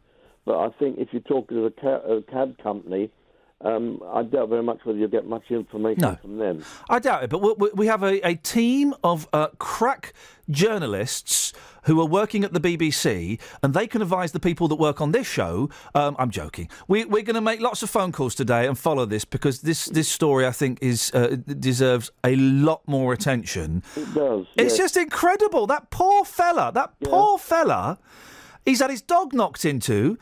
Fingers crossed she's going to be okay. He's been stressed by the whole incident. Then he finds out the police aren't going to pursue the driver. And then he finds out the driver's pursuing him. It's just outrageous. It is. It's ridiculous. It's the same with a burglar who tripped over in somebody's garden. And then he injured himself. And he tried to sue the person for damages. I love those stories. Eric, I've got to move on. I love those stories. I love it when someone comes into your house and breaks their arm, and then they sue you for breaking their arm. I don't know if that's ever actually happened, but in my head it has. There was that story about the couple who fell through a glass chair, wasn't there? Sorry, what were they doing? I don't want to know. But apparently they were angry enough to sue their mates whose house they were at. It's outrageous, isn't it? I'm trying to think of jokes about the story we're not allowed to talk about today. Yeah. The swine minister. Yeah. You've done rasher things. The swine minister is mine. Yeah. Copyright Iain Lee. So if anyone puts that on a T-shirt, I want 50%. The swine minister. Yeah. I think he needs a bit of work. No, I think it's finished. Do you? It's definitely finished. Yeah, that's it. It's done. Local and vocal across beds, hearts and bucks. This is Iain Lee. BBC Three Counties Radio. David Cameron. Kelly did that one. Don't nick it. That was my joke. I had to explain it to Kelly. Well, I've got. Probably best you run it past management as your junior, and I don't want you to get sued for libel. What is the other one? Would we get sued for that? We get sued for that. OK, I'm glad we did that off mic. Security... I just did... That's... Security guards at the Lister Hospital in Stevenage have been handed limited police powers to tackle crime. So, if you make a nuisance of yourself, they'll have the power to issue fixed penalty notices and demand your name and address. And if you refuse to give your name and address, well, they're going to get blooming angry. Neil Alston chairs the Hertfordshire Police Federation and joins me now. Morning, Neil. Morning, Ian. What do you think about the handing over of some of these powers? I think it's probably a misnomer to call them police powers. They're powers, and it gives them ability to do certain things. I mean, the scheme's been running for quite a long time, and it's really not an issue for my members as police officers. Does it free up? I mean, how often do you lot get called to hospitals and A&Es because there's some, idiots who's got a little bit leery? Does it happen a lot? Absolutely, it does happen far too much, in fact, which is obviously why there are security guards at the Lister. I mean, the scheme's a good idea because it means these people are accredited and trained, so at least there's some degree of safety about knowing that they know what they're doing. Because it must be... I mean, I haven't been to A&E on a Friday or a Saturday night for a long time, but I have been, and there were idiots, and I think the coppers got called in then. And, it's a little bit of a cliche, but you've got better things to do than go and sort out scuffles at A&E and things, haven't you? Absolutely, but then the public safety is public safety wherever it happens, and police officers need to attend to sort these things out. But obviously, with the dwindling number of officers, anything that helps keep the public safe without our involvement is a good thing. We spoke earlier on to Dr. Sean Gabb. He's the director of the Libertarian Alliance. He was suggesting that this was the thin end of the wedge, and that once we start handing out powers like this to private companies, it's the beginning of the privatisation of the police. What would you say to that?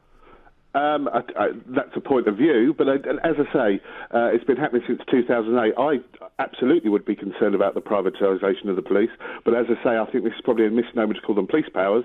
There's some powers, and there's all sorts of agencies across the country who have powers, but they're not the privatisation of the police in these circumstances. OK. All right, Neil. Listen, I just said thank you to a doctor for fixing people. Thank you for doing all you do and stuff. You lot are getting a hard time at the moment in the press. So, thanks for getting criminals and stuff. That's much appreciated, Ian. And if we could have more officers, if you could sort that out for me, that would be much appreciated. I'll have a word with David Cameron. I think he's having bacon for breakfast, but I'll have a word and we'll see what we can sort out, Neil. That wasn't a reference to the police. That was a oh, blimey, now I'll get myself in terrible trouble anyway.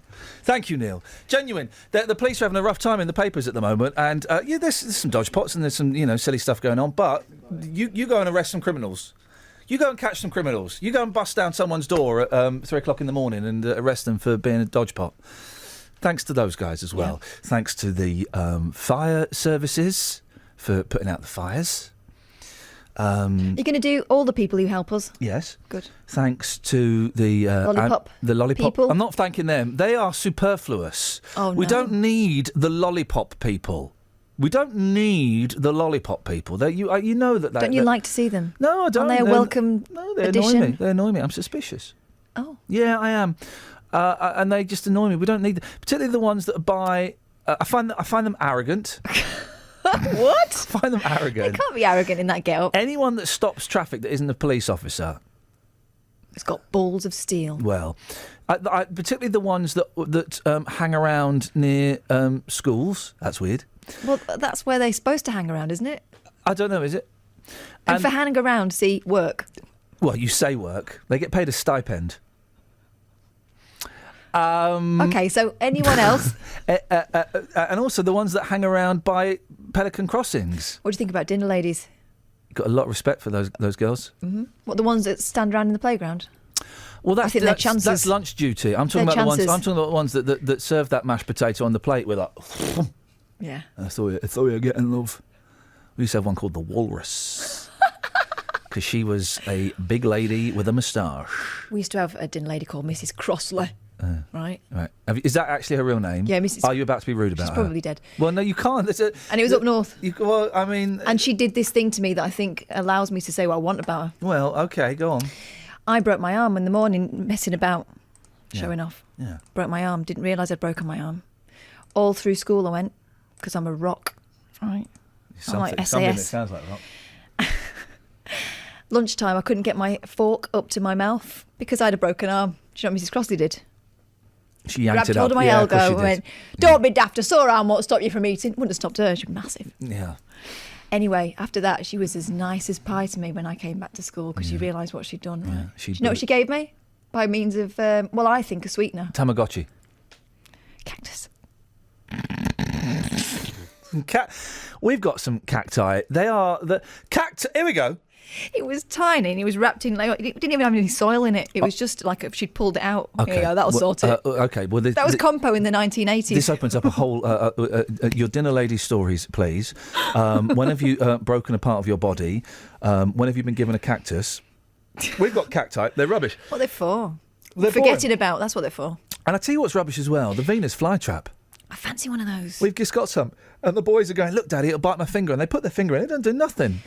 My mum used to have a very favourite cactus. It wouldn't die, right? It was massive. Do you know what it's called? Errol Flynn. Ladies and gentlemen, oh, for goodness sakes. Okay, so broken arm stories, your stories about dinner ladies. How many cacti have you got? And have you named something after a dead film star's penis? This is Iain Lee. On BBC Three Counties Radio.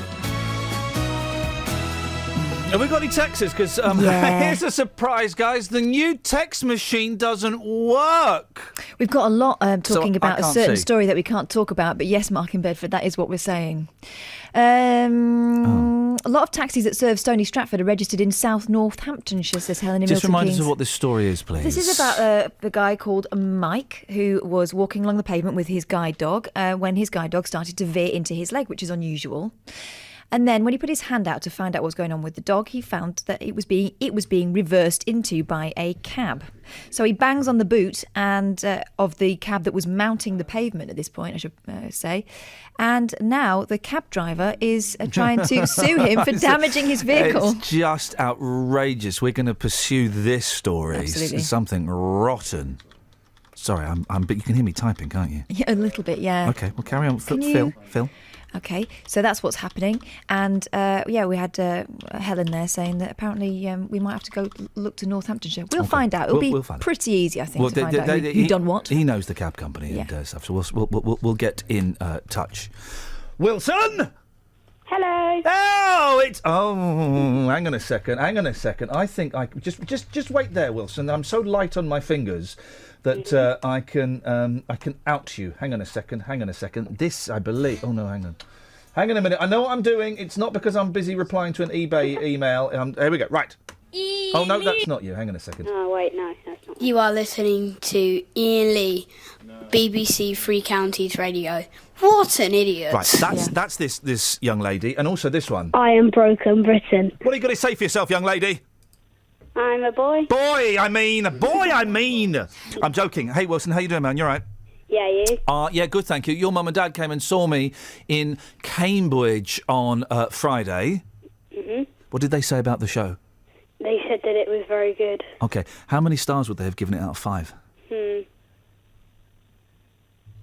4.5. Okay, well that's because I got 3 stars in the Argus, the Brighton Argos. Very snooty write-up, Gave I me thought. 3 stars. Now listen, 3. Jasper Carrot also got 3 stars. Crosby, Stills and Nash only got 4 stars. So I'm happy with That'll that. But 3 stars is, the stars are out of 5. Is that right? Yeah. Okay, so that's okay. Well, that's not so bad. Barry Cryer got 4. Barry Cryer only got 4. And they showed me a video that you recorded. Now, it looked like you'd recorded this video under duress. Was there somebody off camera with a gun pointed at you? No. Are you sure? I'm positive. Is there someone off phone now with a gun pointed at you? No. Okay, well, in that case, everything's groovy. There is nothing here apart from a living room. Okay, well, hang on a second. Are you home alone? Are you home alone, Wilson? Do I need to send someone? No, my mum and dad are in the other room. Good. What are they doing in the other room? That's the question on everybody's lips, Wilson. No, they're listening to me. Okay, well, good. What have you got for us today, Wilson? What would you like to contribute to, not just the show, but let's be honest, society in general? I don't really know, actually. And that's the problem with you youngsters. Yeah, You've got nothing to aim for. How old are you? What are you, 15, 18? No, I am 10. Okay, you're 10. I'm 9, but I'll be 10 in a month. Well, hang on a second. You're fibbing 9. already. You're 9. Yeah, I'm 9, but then 10 what's all and less than a month. Okay, well, Doesn't count. I'm 50 in 7 years. What's that? Jeez. Oh, my. Flipping heck. What does that feel like? Awful. God. Anyway, so you're what I would have called back in the day, Wilson. In 1982, I would have said I'm 9 3/4. Do you guys not do that anymore? The 3/4 thing?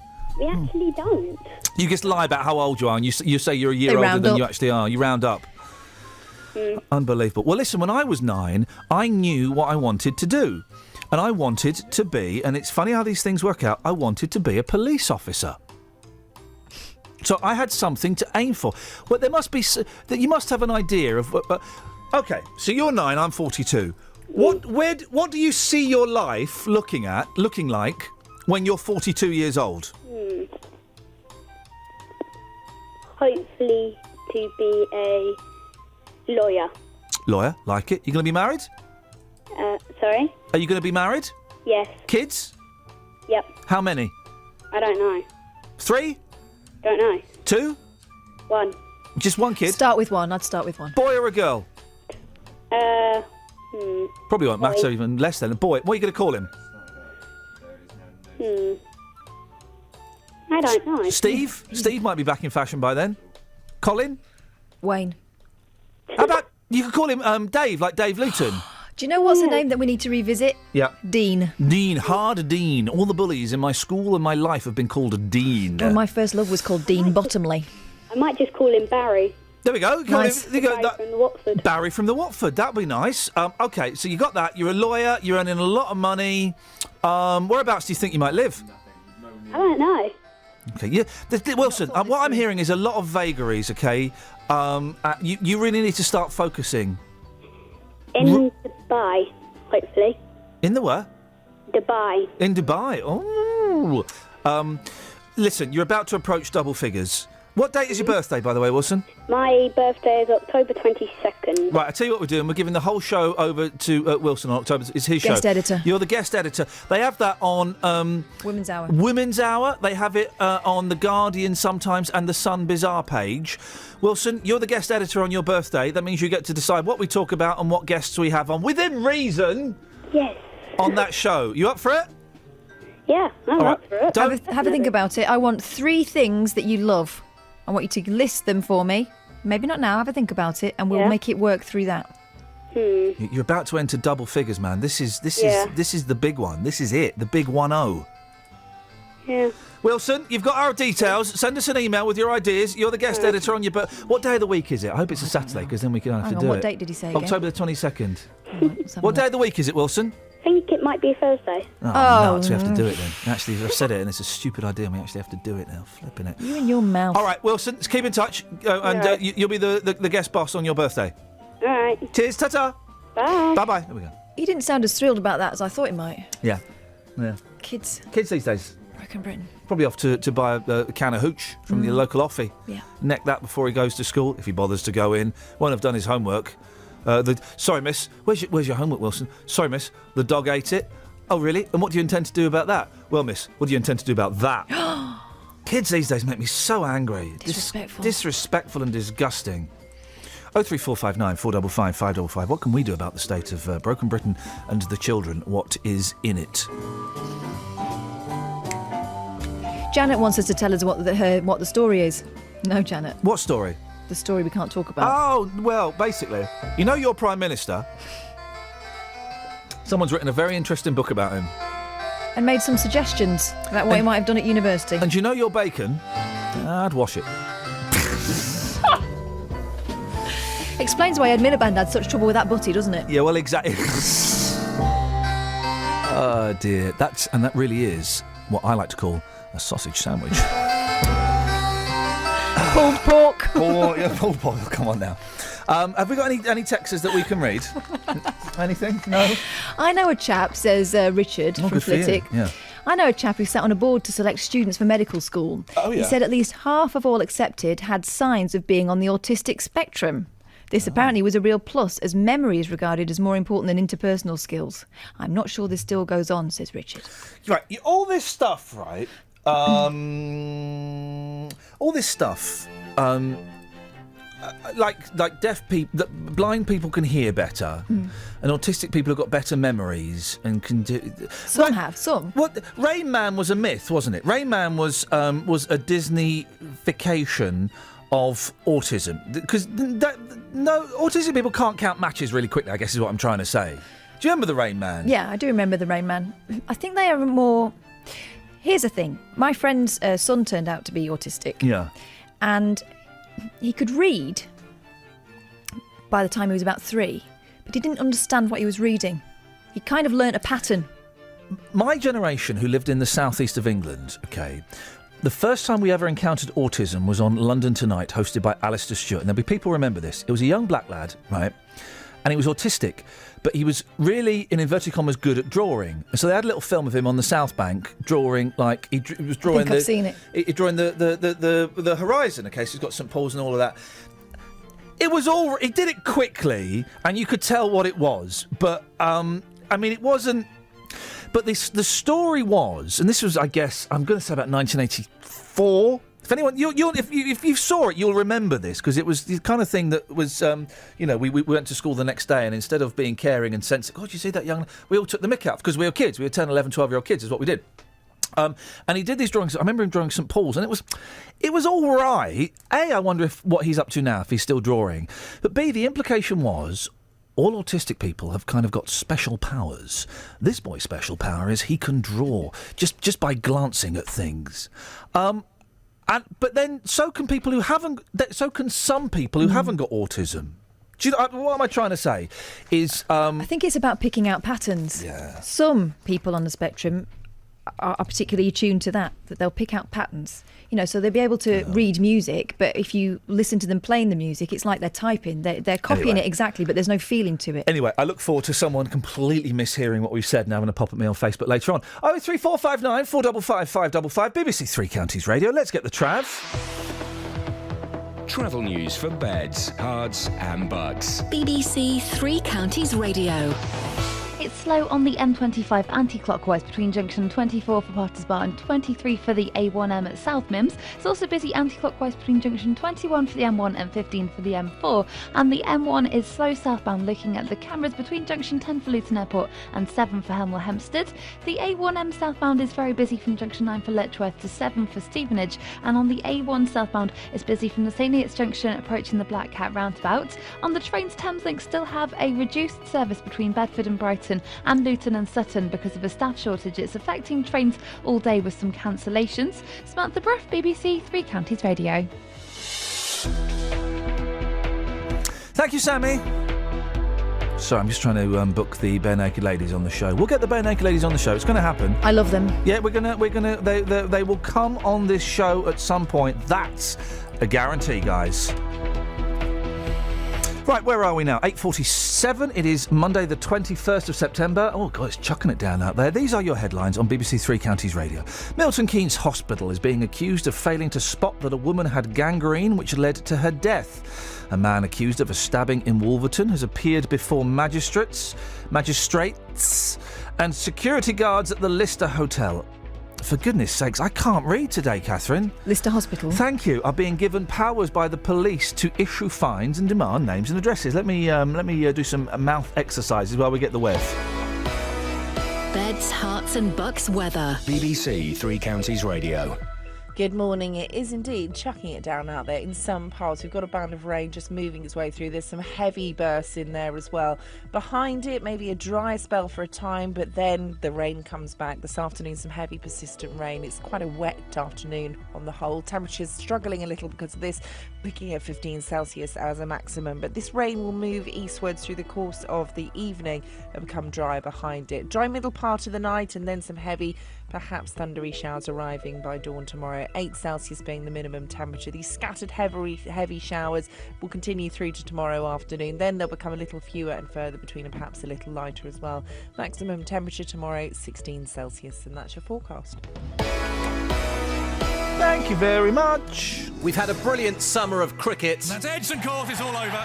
But once again, we're also celebrating our unsung sporting heroes. He has such passion for sport. I'm extremely proud of what we've achieved here. Who will you nominate? We're looking for someone who inspires people to get involved in sport across beds, hearts and bucks. He's funny, he's never strict with you, so you don't feel pressured. To make your nominations, go to bbc.co.uk/unsung-hero and download an entry form. The closing date is Thursday, 22nd of October, with our 2015 Unsung Hero announced at the BBC Sports Personality of the Year in December. She cares about everyone else more than she does about herself. Get inspired, get nominating.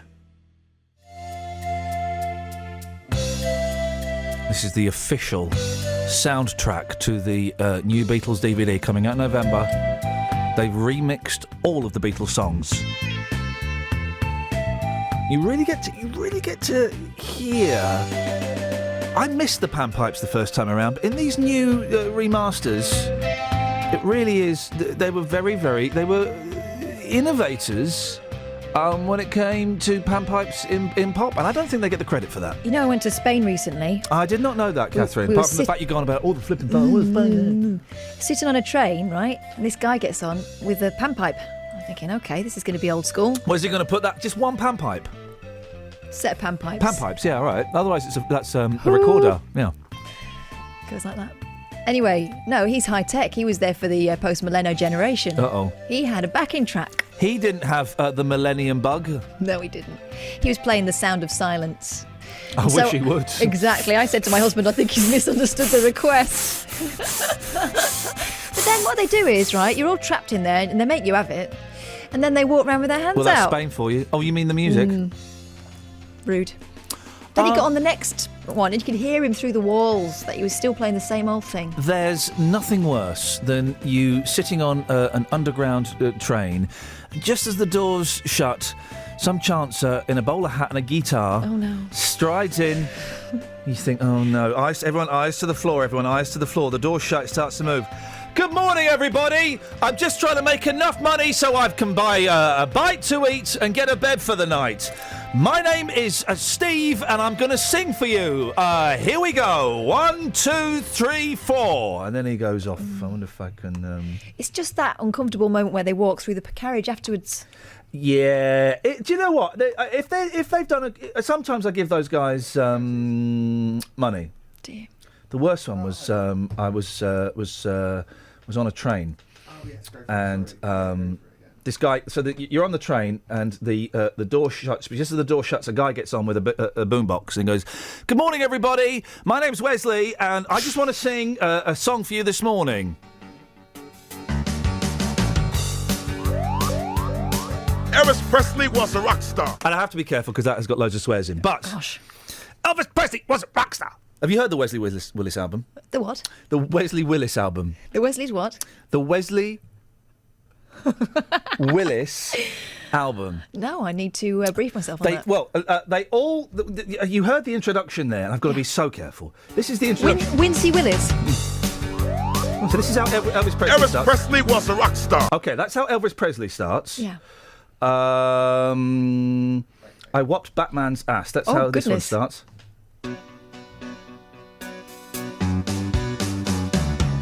Okay, so that's how that one starts. Rock and Roll McDonald's, this is how this one starts. Okay. Rick Sims, this is how this one starts. Oh, hang on a minute, I'm noticing a pattern. Are you noticing a pattern? What a chancer. This is how Jesus is the Answer starts.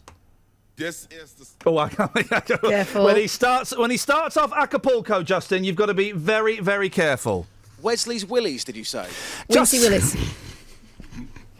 This is how. How many has he got? This is how Aftab Nurani starts. Yeah.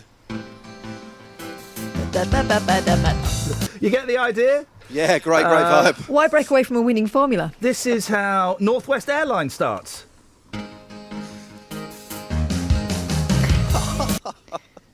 This is how the chicken cow starts. They all awful. I mean, yes, I'll have to find one that doesn't have swears in there. He has a whole album where it's him talking about concerts he's been to, and it starts off on October 16th, 1986. I went to see Bruce Springsteen at Shea Stadium. There were approximately 12,000 people in the concert. Bruce played for 3.5 hours. He played all the hits. I really enjoyed it. And how do they end? Well, let's go to the... no, let's not, because, again... You might shout something. I whopped Batman's ass. I mean, wow. It's about him having a fight with Batman, and let's just say Batman does not come out the winner. Justin! Yes, boss. Do you know what? Well, Wesley Willis CDs, they're on your Christmas lists, whether you want them or not, guys. Please, yes. I want the new Beatles DVD. It's on my Christmas list. Yep. What did you wanted a vape? You want to become a vapist? Yeah, I'd like a vape stick, please. So if you want to put that on the list, that'd be fantastic. Beautiful. Catherine? I don't want nothing. Yes, you do. I don't want nothing. Yes, you do. All right, then I'll have a Breville.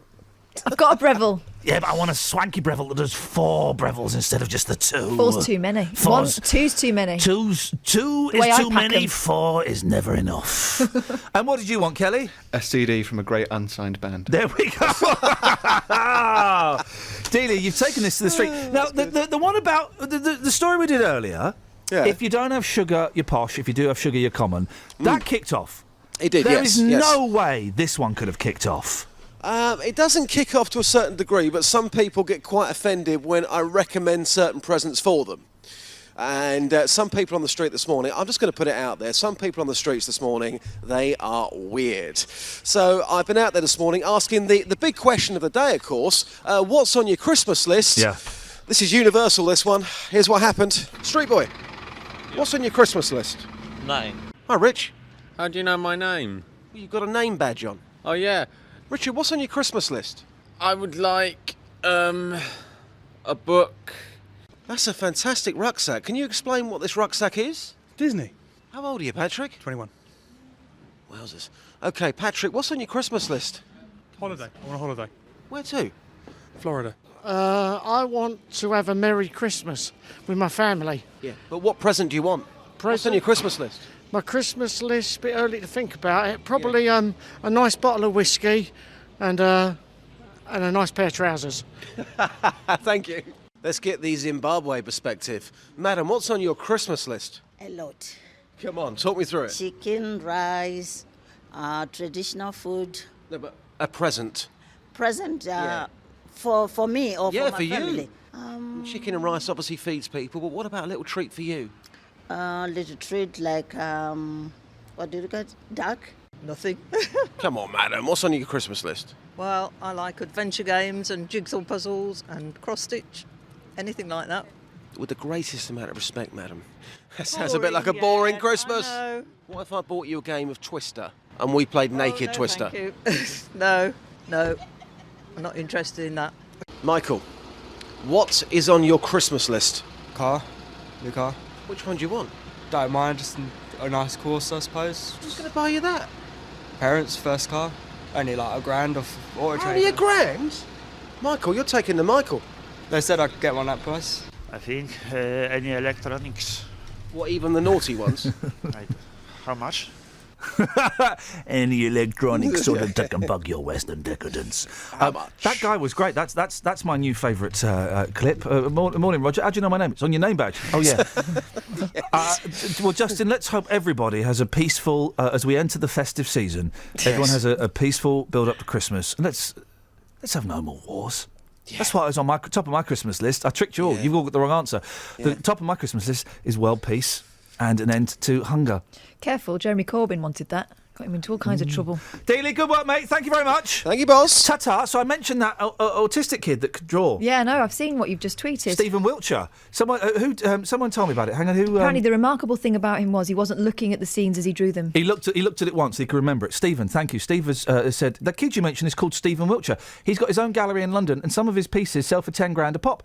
And I've just googled him, and that's the young lad, and he's making some money. He's the same age as me now.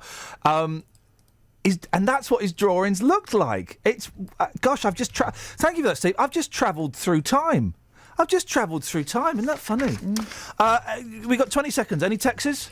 No. They don't make them Hang on, up. yeah, we have. From Jack in Duxford. Oh, yeah. Who doesn't take sugar. And how do I know this? Well, I'll tell you. Yes. No offence to Wilson's parents, but I went to your gig on Friday and it was very good. But I suddenly realised everyone in the audience was very working class. I'm never the most middle-class person in the room, and I felt very uncomfortable. That's from Jack in Duxford. Well, Jack. Hey, Jack, I was there. Oh, yeah, fair enough. How many stars would you give it, Jack? That's the question. Is it more than 3? Is 3 okay? I'm happy with 3. It could have been 2.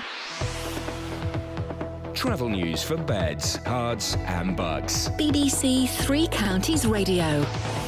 The M1 is busy southbound between junction 10 for Luton Airport and 7 for Hemel Hempstead. Anti-clockwise, the M25 is busy between junction 21 for the M1 and 15 for the M4. And the M40 from the Denham roundabout towards the M25 is looking very busy at the moment. In Beaconsfield, Amersham Road's busy between Longbottom Lane and the London Road. And in High Wycombe, it's still very slow at the High Wycombe Handycross roundabout. And the A1 is busy southbound from the St Neots Junction approaching the Black Cat roundabout. There are still problems on the Thameslink Road. Just said those problems between Bedford and Brighton and between Luton and Sutton are clearing up, so the staff shortage is now sorted. Samantha Bruff, BBC Three Counties Radio. Thank you very much, Sammy.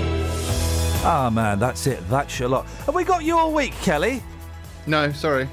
Who have we got tomorrow? Kelly. Oh. It's so confusing here, isn't it? Local and vocal across beds, hearts and bucks. This is BBC Three Counties Radio. Thank you, Ian. Good morning. Welcome to the JVS show. I'm Jonathan Vernon-Smith. It's Monday. It's 9 o'clock. And on today's Big Phone In, do you think we should team up with the Syrian dictator Assad to get rid of ISIS? Well-known Conservative politician Boris Johnson has said it's our moral duty to make Syria a safe place to live. He argues creating a peaceful zone in Syria is the only way to stop people making the deadly journey across the Mediterranean to countries like the UK. Meanwhile, anti-war Labour leader Jeremy Corbyn is facing pressure from members of his shadow cabinet to review his party's policy on airstrikes in Syria in order to tackle ISIS. Further afield, the US Secretary of State John Kerry has suggested Assad may have to stay in power at least until ISIS is destroyed. Well, this morning I want to hear your reaction to this. We kind of touched on it last week, but what are your thoughts? Do you think we should team up with the Syrian dictator Assad to get rid of ISIS? Here's my telephone number for your call. I'd love to hear from you on 03459 455 555. This is the JVS show on BBC Three Counties Radio. I'll take your call in just a second, but first let's get the latest BBC News at 9 o'clock. Here's Lee Agnew. The family of a woman who died at Milton Keynes Hospital are taking legal action against the trust. An inquest has already heard there were failures in communication and delays in surgery after Sandra Porter contracted gangrene. Sandra's husband Keith says it's left him angry. The hospital are now saying they don't accept liability, and that's why we're going down the route of legal action. It's been well over 18 months now since Sandra died. It may take another 18 months, I don't know. A man charged with stabbing a man in Wolverton has appeared before magistrates in Milton Keynes. 22-year-old Ulrich Unzi of No Fixed Abode has been charged with wounding the 34-year-old in the Gables on Thursday. Nick Clegg will make his first major speech to Liberal Democrat activists since his resignation as leader at the party's conference today. He'll warn that leaving the European Union could lead to the breakup of the UK. Here's our political correspondent Ross Hawkins. Nick Clegg will not be the sole face of the Lib Dems pro-EU campaign. He conspicuously failed to defeat Nigel Farage in 2 televised debates on Europe last year. But the party knows he can still draw the attention of the media, and Mr Clegg will take the opportunity to attack Labour for their internal disputes about the EU and the Conservatives for their record governing alone since May. A 56-year-old from Turnford in Hertfordshire who's accused of deliberately knocking down and killing another man with his van is due in court today. Michael Turner from Landau Way in Turnford is accused of killing Frank Buckley on Groom Road 3 months ago. Security guards at the Lister Hospital in Stevenage have been given new powers to tackle antisocial behaviour. The police have given 6 guards the power to demand names and addresses and issue fixed penalty notices. But Dr Sean Gabb from the Libertarian Alliance says he has serious concerns. I think it is very dangerous to give a private private organisation or the employees of a private organisation the coercive powers of the state. I think it's a good general principle that if